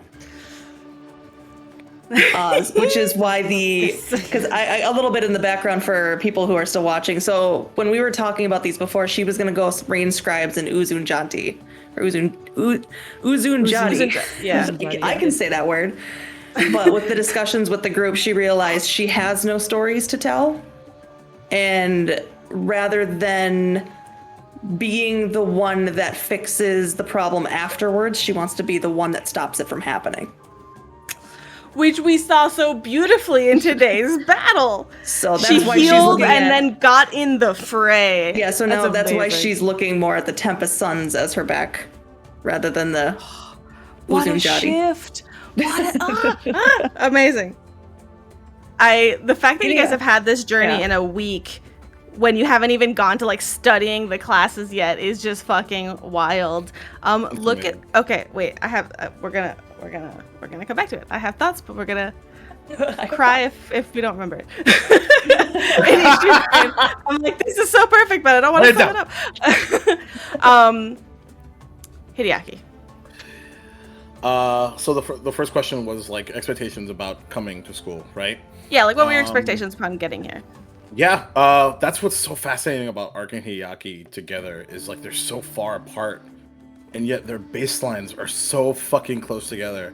Because he came in, I'm gonna bulldoze through this whole fucking school. The longevity of it didn't matter. It didn't matter that it was gonna take a year, 3 years, 5 years, whatever it was, because he's essentially been like.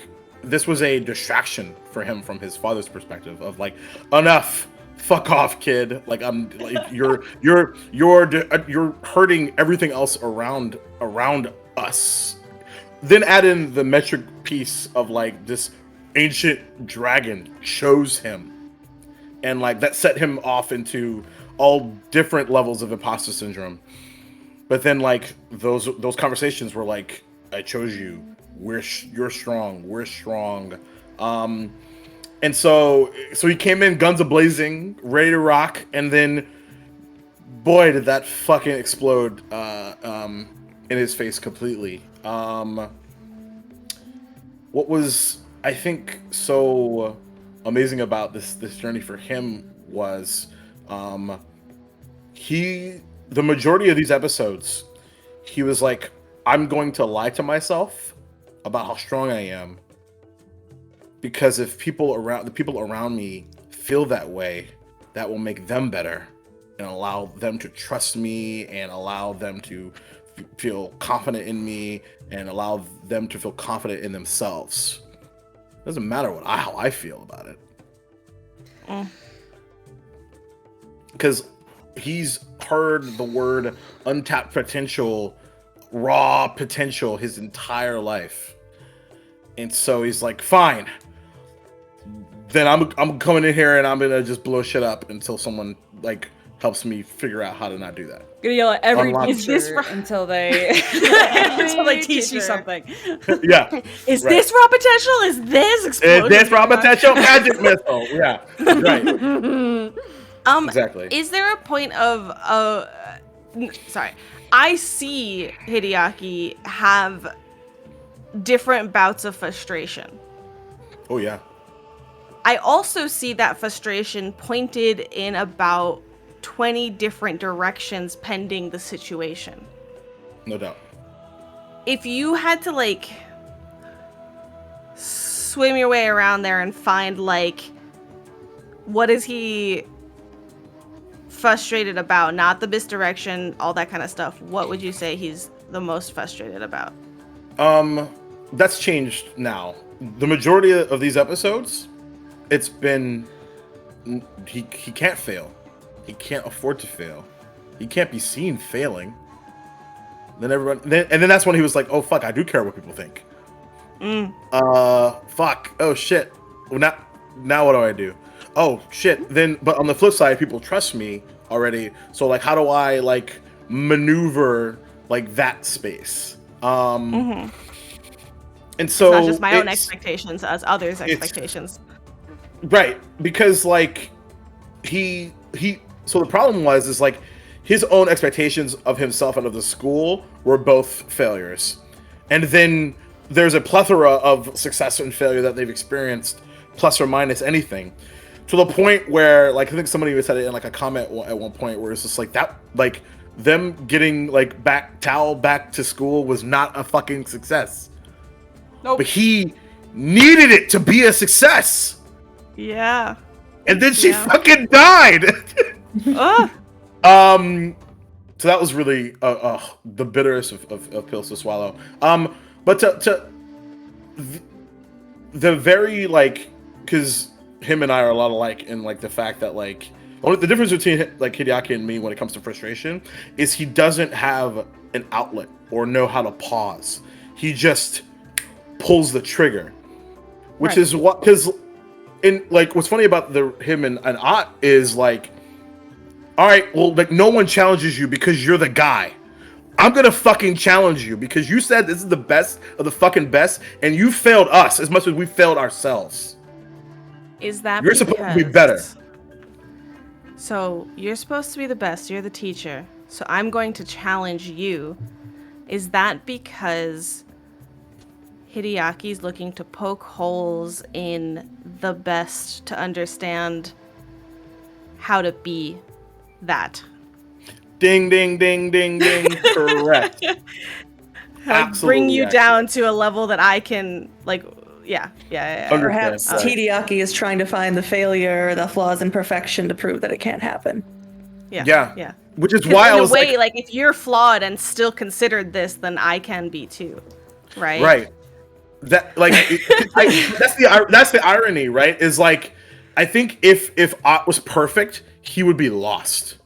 He'd be like, how are you perfect? Yeah. Show me. And he's like, but I'm not. Like, but you are. Like, what the fuck you talking? Like, yeah. So like, close the distance for me, right? Yeah. And so him like failing, and he as he gives Ott shit, and are you fucking kidding me? Like, which is like very anime. Like, it's so ridiculous.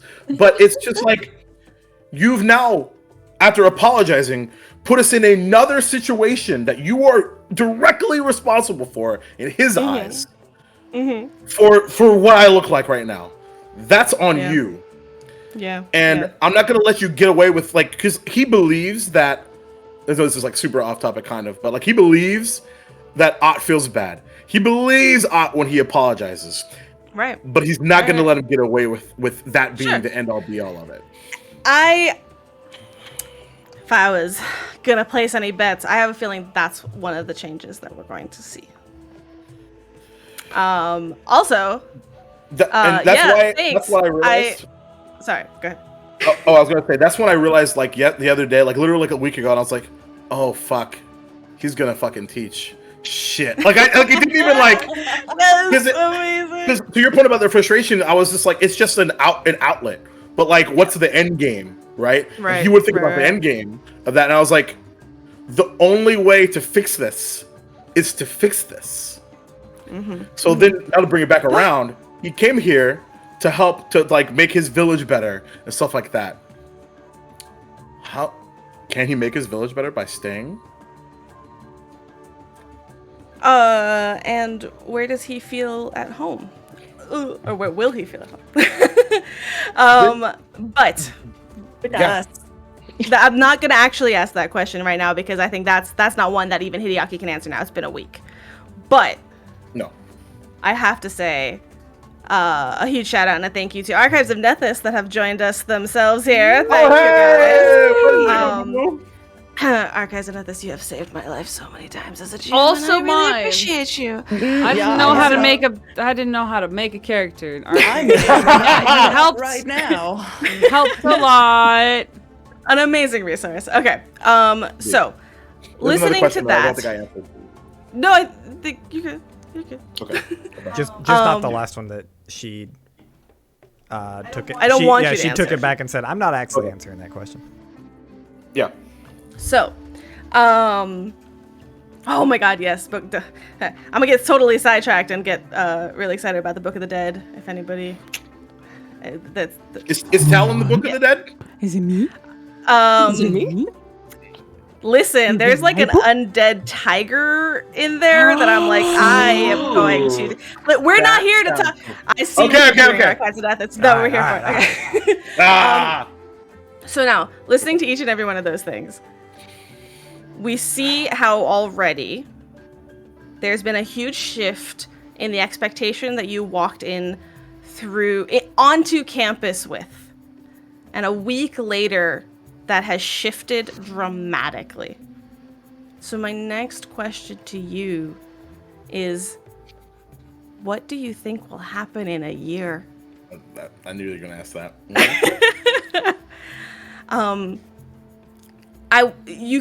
I mean, if it's better to do this free form, we can, or we can continue to go through one by one. I want to know, like, it's hard to answer that in versus out of character. Yeah. But I, as GM, really want to know where each character stands right now. What is their expectation going into a proper school year? That'll help me as a GM. So we're gonna do things in a. Well, yeah, no, go ahead. You can either just talk or you can take turns, whatever you want. Okay. Since I'm, so before he came here, Hideaki was probably similar to Ark, top of the class, valedictorian in every aspect of the word, unchallenged. The struggle that he will have over this year is to not let those old expectations resurface. What he's learning through these relationships and these people is he needs to create, like, what's the word? It's he needs to let go of his own expectations and just experience this. Those expectations can always resurface at some other time. Does he have the wisdom to do so? I don't think so. Which is why he would lean on Arathe. Ooh. That's where he's at. Thank you. Also, if his son mages,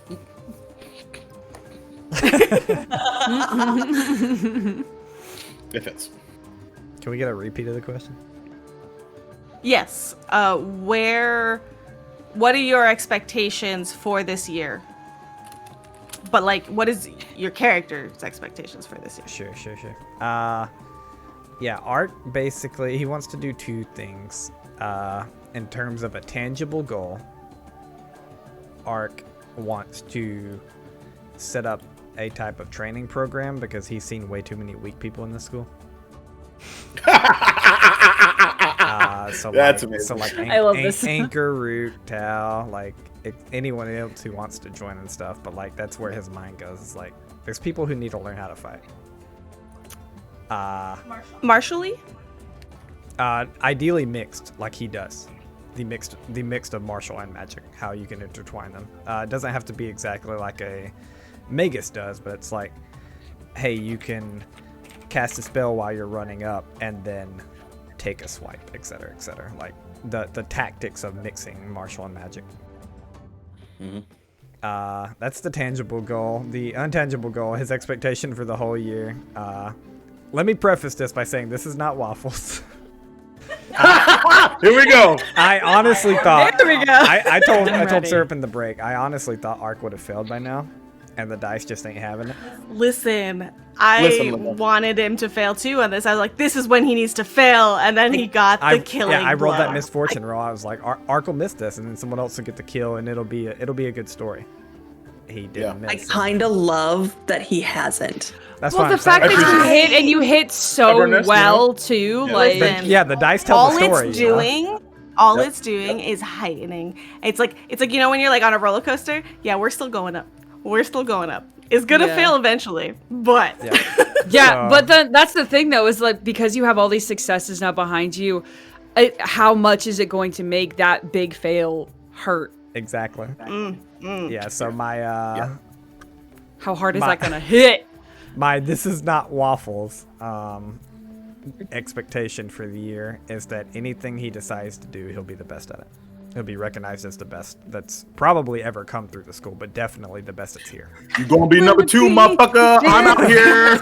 Now, like, again, the key term there for Ark and me are anything he decides to pursue. So he's not going to be the best at cooking or talking to people. But like, if he's like, all right, Teriyaki walks through with an omelet. if he's like, I want to learn how to craft trinkets, he will be the best trinket crafter, ideally anyone has ever seen in their life.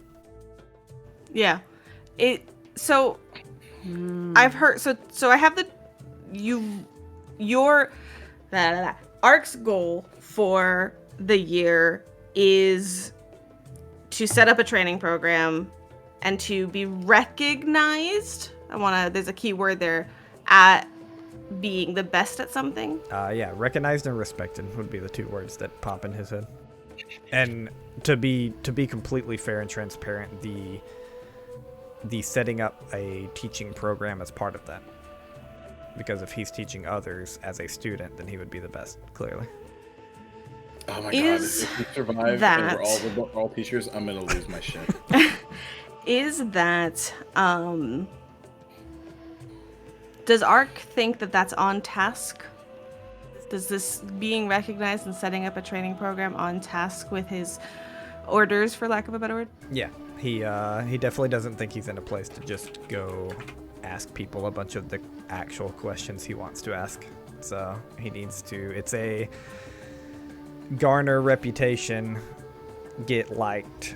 As hard as that is, he's going to do it in the best way he can, and then ask the questions. Because I'll air quote, slight spoiler, this is more just like foreshadowing.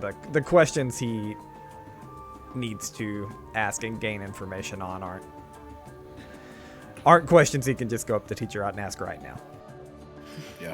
Right. Yeah. So Speaking of that, can I Try add two to things show- to mine? Yeah. Whenever you're done, Waffles. Yeah, I don't for wanna sure. take I'm anything just from you. answering her questions and I'm done. So Oh, okay. Cool. So one thing I forgot to add to the earlier questions that I think is really important about like Hideaki's story so far is when he got here, he didn't believe Overnoza about the fact that he was strong. Through the trials and tribulations that led to and the successful Tal resurrection, he finally believed that he was mentally and emotionally strong. And through this particular encounter today, arrows and everything, he finally believes that he's physically strong. ooh, and that's just what a week does. I But I have a question for that though. Yeah. Does he believe he's physically strong without help at this point, or does he think he needs to rely on people? He's probably still on the fence about it, because what gave him the sort of the pursuit to do the to cast Magic Fang and get up close and personal was Arafay. and was just like, all right, cool. Like I can take a risk and I'd rather take the hit than anybody else, especially with what's happened last time. Blah blah blah blah blah. So yeah, and so like surviving that was just like, you did it, kid. Yeah. And then I can't believe I didn't bring this up. This is the second thing. Myceloid colony information all year. Never gonna live that down. All right, I'm noting it down. Time to home. You might as well build it because we're gonna What? burn that fucker to the ground. I almost don't want to on purpose. I'm going to find a way. You guys find where the old micronage Teacher colony Ott, was. where are they? It's Where are they, already Teacher Ott? You gone. owe me this. Okay. Okay, So now I'm done. Like, no, that's perfectly fine. I mean, to be honest, like just the sheer portrayal of like the first battle this first real serious battle that you guys took together as a team versus the second serious battle you guys took together as a team was Different so world, man. beautiful, just so beautiful to watch that shift. can't wait to watch that Now, am I a little bit also like behind the scenes, like loving the fact that like this was your first time in like Pathfinder2e combat, and then like the confidence in your guys' like choices and actions and decisions here is also beautiful. But that's just me loving the journey of people like getting into 2e. Heck yeah. I still don't know what I'm doing. we're making it up as we go along. Yeah. Yeah, and I want you guys to be pretty loose, like in terms of like Hideaki. We only had 2 answers so far, but you answered like yourself, like you want to learn to like see if you can manage those expectations and if you have the wisdom to do so, and that type of stuff. Arc, you gave me a little bit more concrete plans, like I want to do X or build X, and I keep those relatively looser because we'll see how we handle that year, because you know there's going to be some setup and that kind of stuff. So Yeah, for sure. Those are to be fair, if I need to answer the question differently, I will. Those are his expectations, and however they play out, he'll react to them. Yeah. Like, those Right. are his, Hideaki's those the are same his way, 'cause thoughts it's like- right now. Like, Yeah. Yeah. Because his expectations were irrecoverably awful. And so he's just like, okay, now we're here. Show me what you got, Teacher Ott.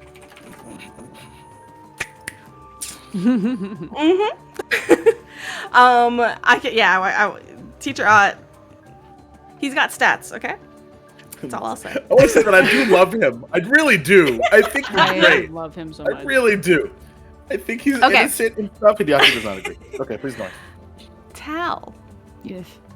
Hey, Hey. what's your favorite hi. color? That's your question. Hi. That's my favorite color. Tal's favorite color? My favorite color. Tal's favorite color? Probably teal. Oh, I like it. I love them so much. All right, moving on to Aaron. Oh, I know. What are your plans? Teal. Teal. That's it. Good night. Going the through my cactus teal teal. period? Yeah. Teal. I think there's a couple of things that Tal wants. One, I think, is a little bit more kind of along the lines of what Waffles was saying for Arc. One of them is tangible, and one of them is not. The more tangible one is to kind of start doing what they came to school to do, which was learn about their powers, learn about this individual who seems to give out magic powers for absolutely free. Yeah. And professions whatsoever. yeah, absolutely correct. And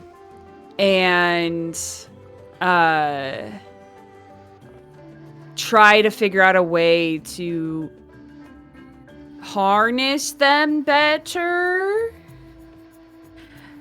Feel like they are the one in control. Yeah. Okay. Yeah. Yeah. The second one that's a little more loosey goosey. They realized that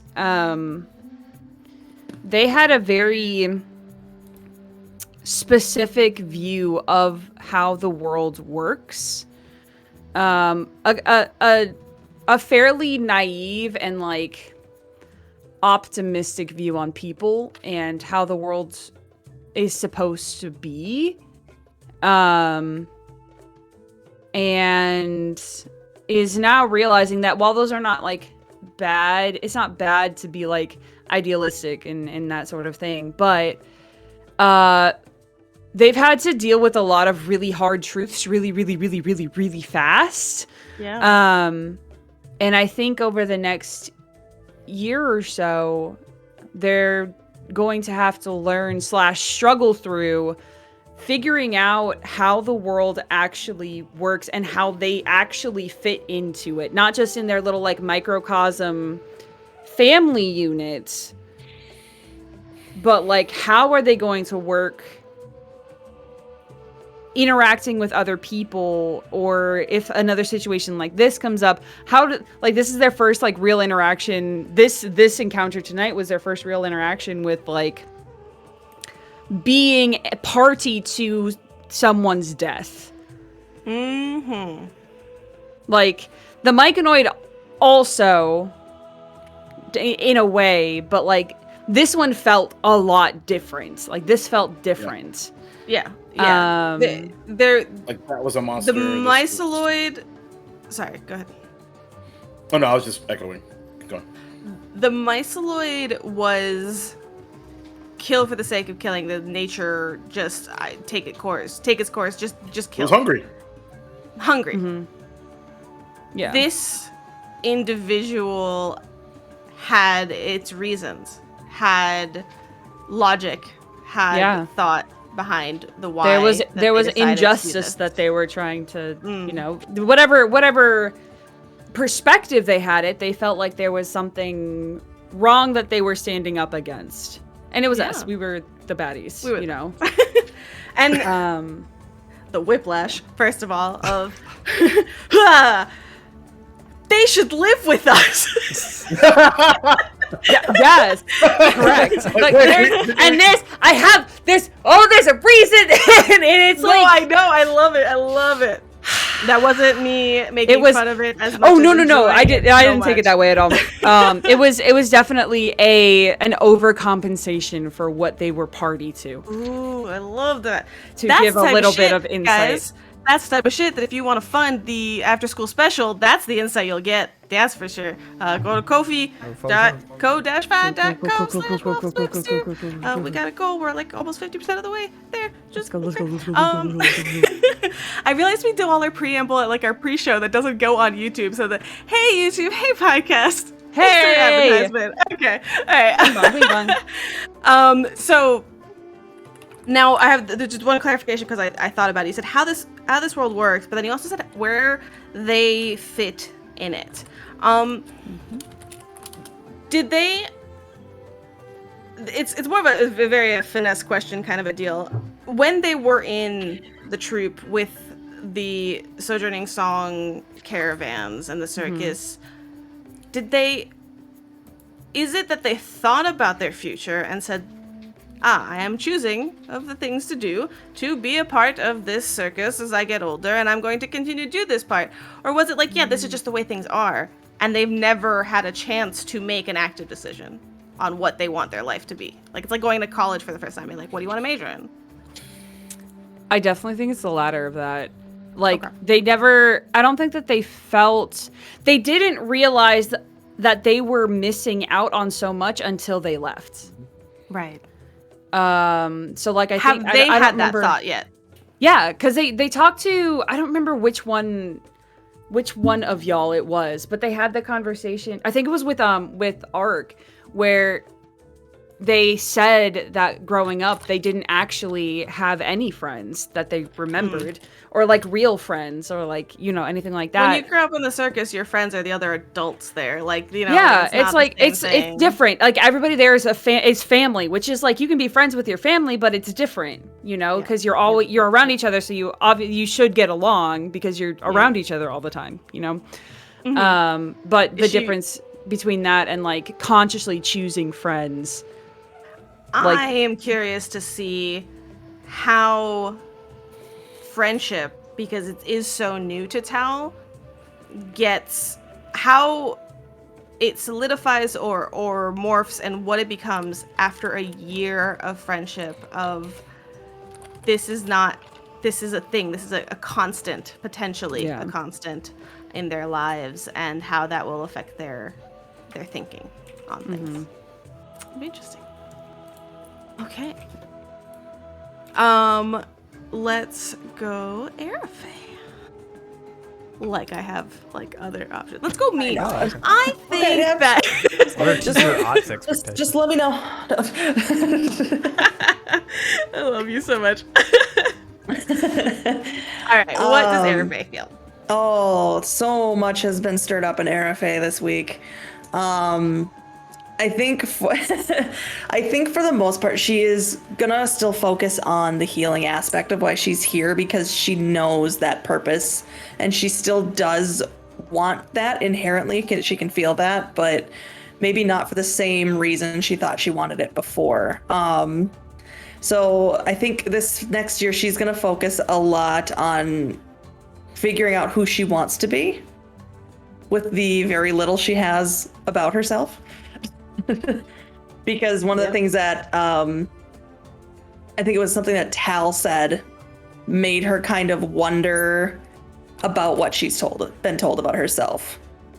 Because it all just seems so surreal, unrealistic, maybe a little too positive. So she wants to try and figure that out. So her plan is to kind of still focus on the healing aspect.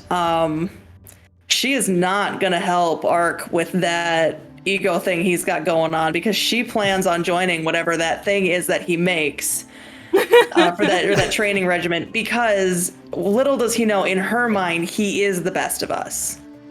And so she wants to learn from the best of us. Oh. And Ark is a person that is extremely honest, she feels, to the point where he's willing to tell you when you're not doing well. And that's not something the rest of us really do. Yeah, I wonder so how people are going to come back after day one. No, teachers? Yes. Us, I don't want it. She's definitely not going to help with the Ark believing he's the best, because she also believes that Ark is the best.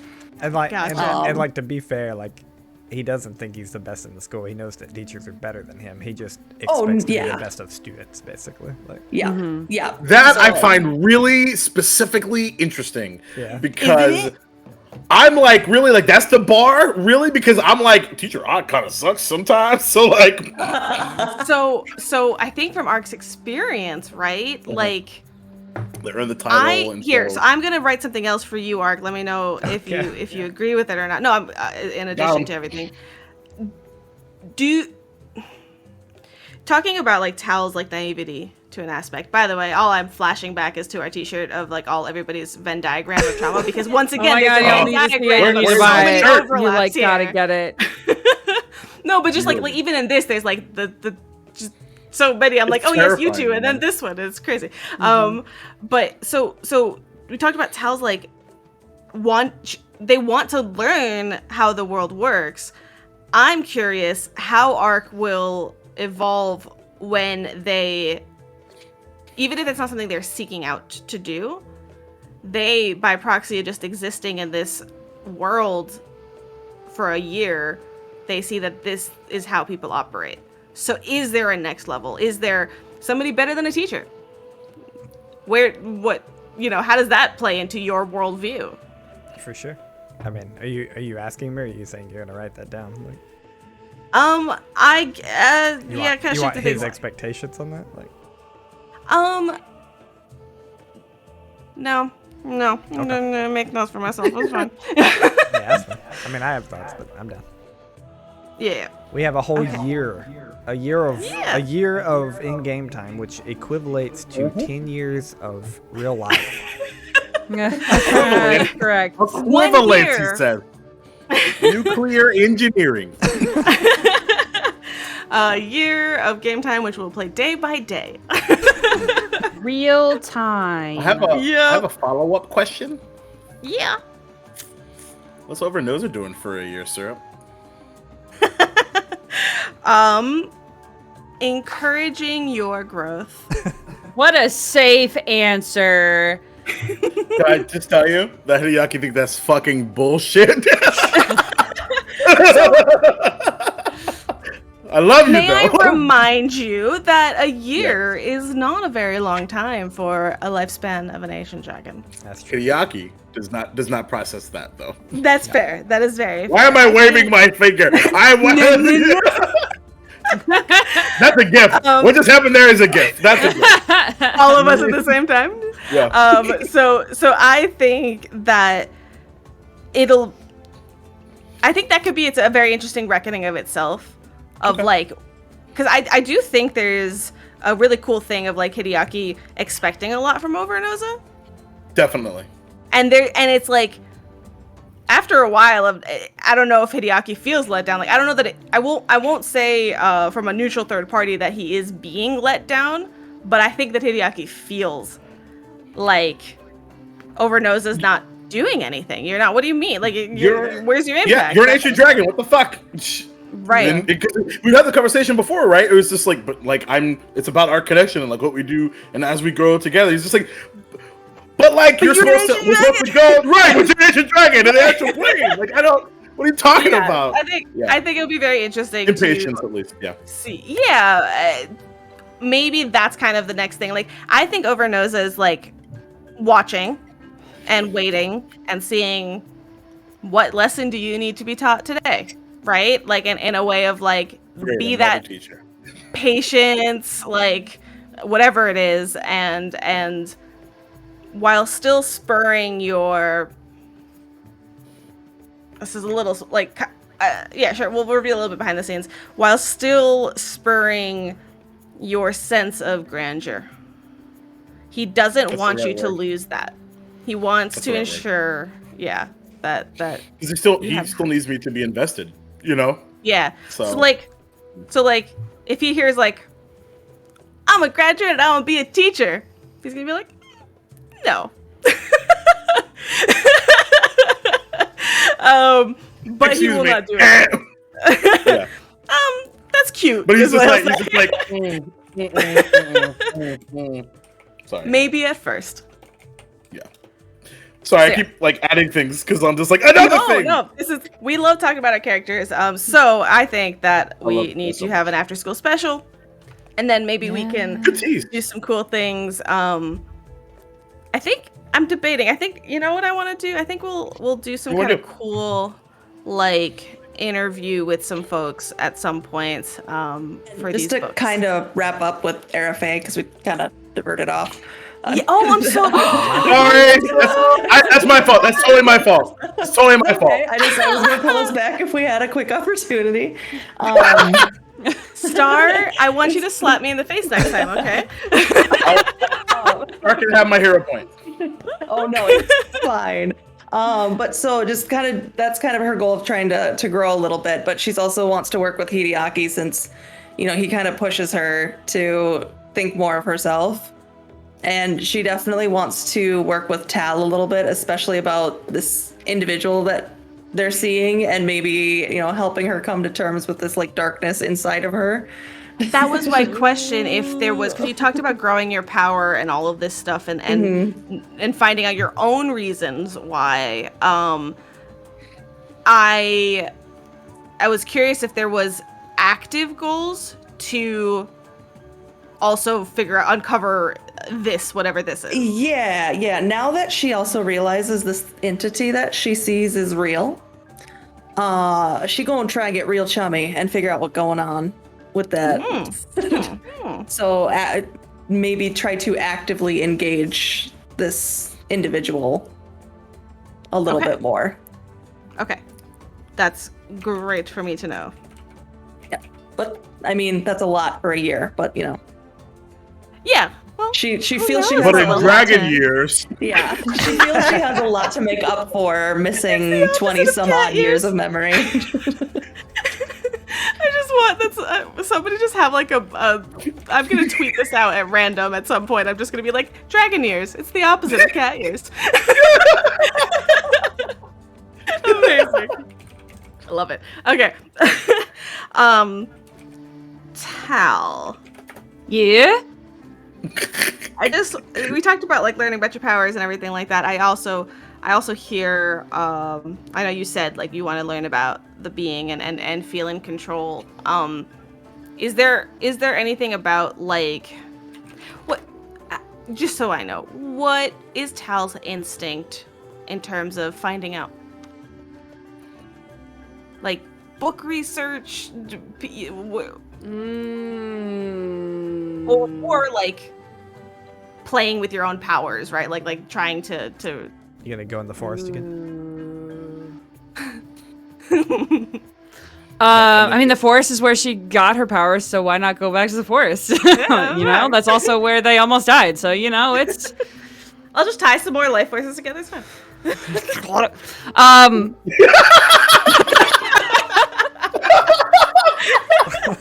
I want everyone to GIF Maria all the time. Definitely. Robo, you still here? Yes, please. You know what? You know what? You know what? Reaction GIF. I'm sending the commission right now. Oh my god. How would they go about it? I don't think their instinct would be book learning because that's not what they grew up. That's not how they grew up learning. They grew up. They grew up learning by doing, and then also by, like oratory learning, by storytelling and things of that nature. So they would probably. I think that's why they were drawn so much to the Uzanjanti, thank you. I say doubted it myself. with confidence. You just say it with confidence. It's cool. It was your chest. It was your chest. I think that's why they were drawn to the Uzanjantis, because that's how they've learned. They've learned by being, you know, told things through stories and fables, and also like, hey, here's the history of all of our stuff. So I think it would be a mix of like going to probably teachers from that specific school and like just talking and asking questions. Cool. And then also like maybe not testing powers around a lot of other people who could get hurt. So the reason I asked is exactly kind of that, right? Like I seeing Tal go for book learning, like obviously didn't seem that style, but at the same time, like you've also had a mix of caution and trepidation with balls to the walls, like fuck this, I'm going to go into the fray and slash things with my claws, right? Yeah. That was amazing. I adore it so much. I was very curious, basically, what would the approach be in this case. So thank you. Yeah, I definitely don't think it's like the default would not be book learning. Like I think they can they can read, but like I don't think that that's where their primary instinct would be, is to just go to the library and look up, you know, folklores and yeah. As a kid, why would I read this pamphlet that I have to keep putting up for my parents when I have story time around the campfire that is amazing? Like, that makes sense. Okay, cool. I think I get it. I think I have plans. I think I'm excited to identify how we are going to navigate a year's worth of time. To full transparency, you know, the way the book does it, I like to help out other GMs out there if anybody's listening, is basically they preface at the beginning, this takes a year of time. Here's vignette, like almost vignettes. Here are things that occur within those times, but given the way, you know, we do that, given the way that it's such a drastic shift between like a macro focus to a micro focus, like even initiative, combat, whatever, how to balance that kind of zooming in and zooming out while keeping character progression and having opportunities for roleplay and all of that kind of stuff, I think it's actually pretty daunting and challenging when just kind of looking at a whole chapter and being like, I can do this in any order. You're on your own. Right. So as I learn, I will share that with y'all because I don't have all the answers right now. I have a thread of an idea, and that's all I can hope for. It's like a new version of a sandbox, really. Like they've written books in APs that are like, this is a sandbox. It is pretty hard, but your players can go anywhere. Good luck. Good luck. This seems like a new version of a sandbox, honestly. Yeah, I mean, the way we, like I said at the beginning of the session, trust your players, and I 100% will, and I know that y'all will carry through and find. I'm not worried about finding opportunities for roleplay. Y'all will just We'll make them. them. There. Like, yeah, hell yeah. We'll just make them. But at the same time, feeling like there's they put in the book mechanics for studying. Having levels in a specific branch actually gives you boons. So you can get a general feat and all sorts of things at different points from the branch. So I want it to like have a track. I want it to have meaning because I like to imbue meaning and all that stuff. So we'll see. There's a lot of good resources out there, so I recommend everybody to do that and utilize them, and we'll figure it out together, which is what this is about. So my lovely players, congratulations on finishing chapter 1. I'm very excited. I'm really emotional. Yay! Really, That means that we care, and that means a lot to me.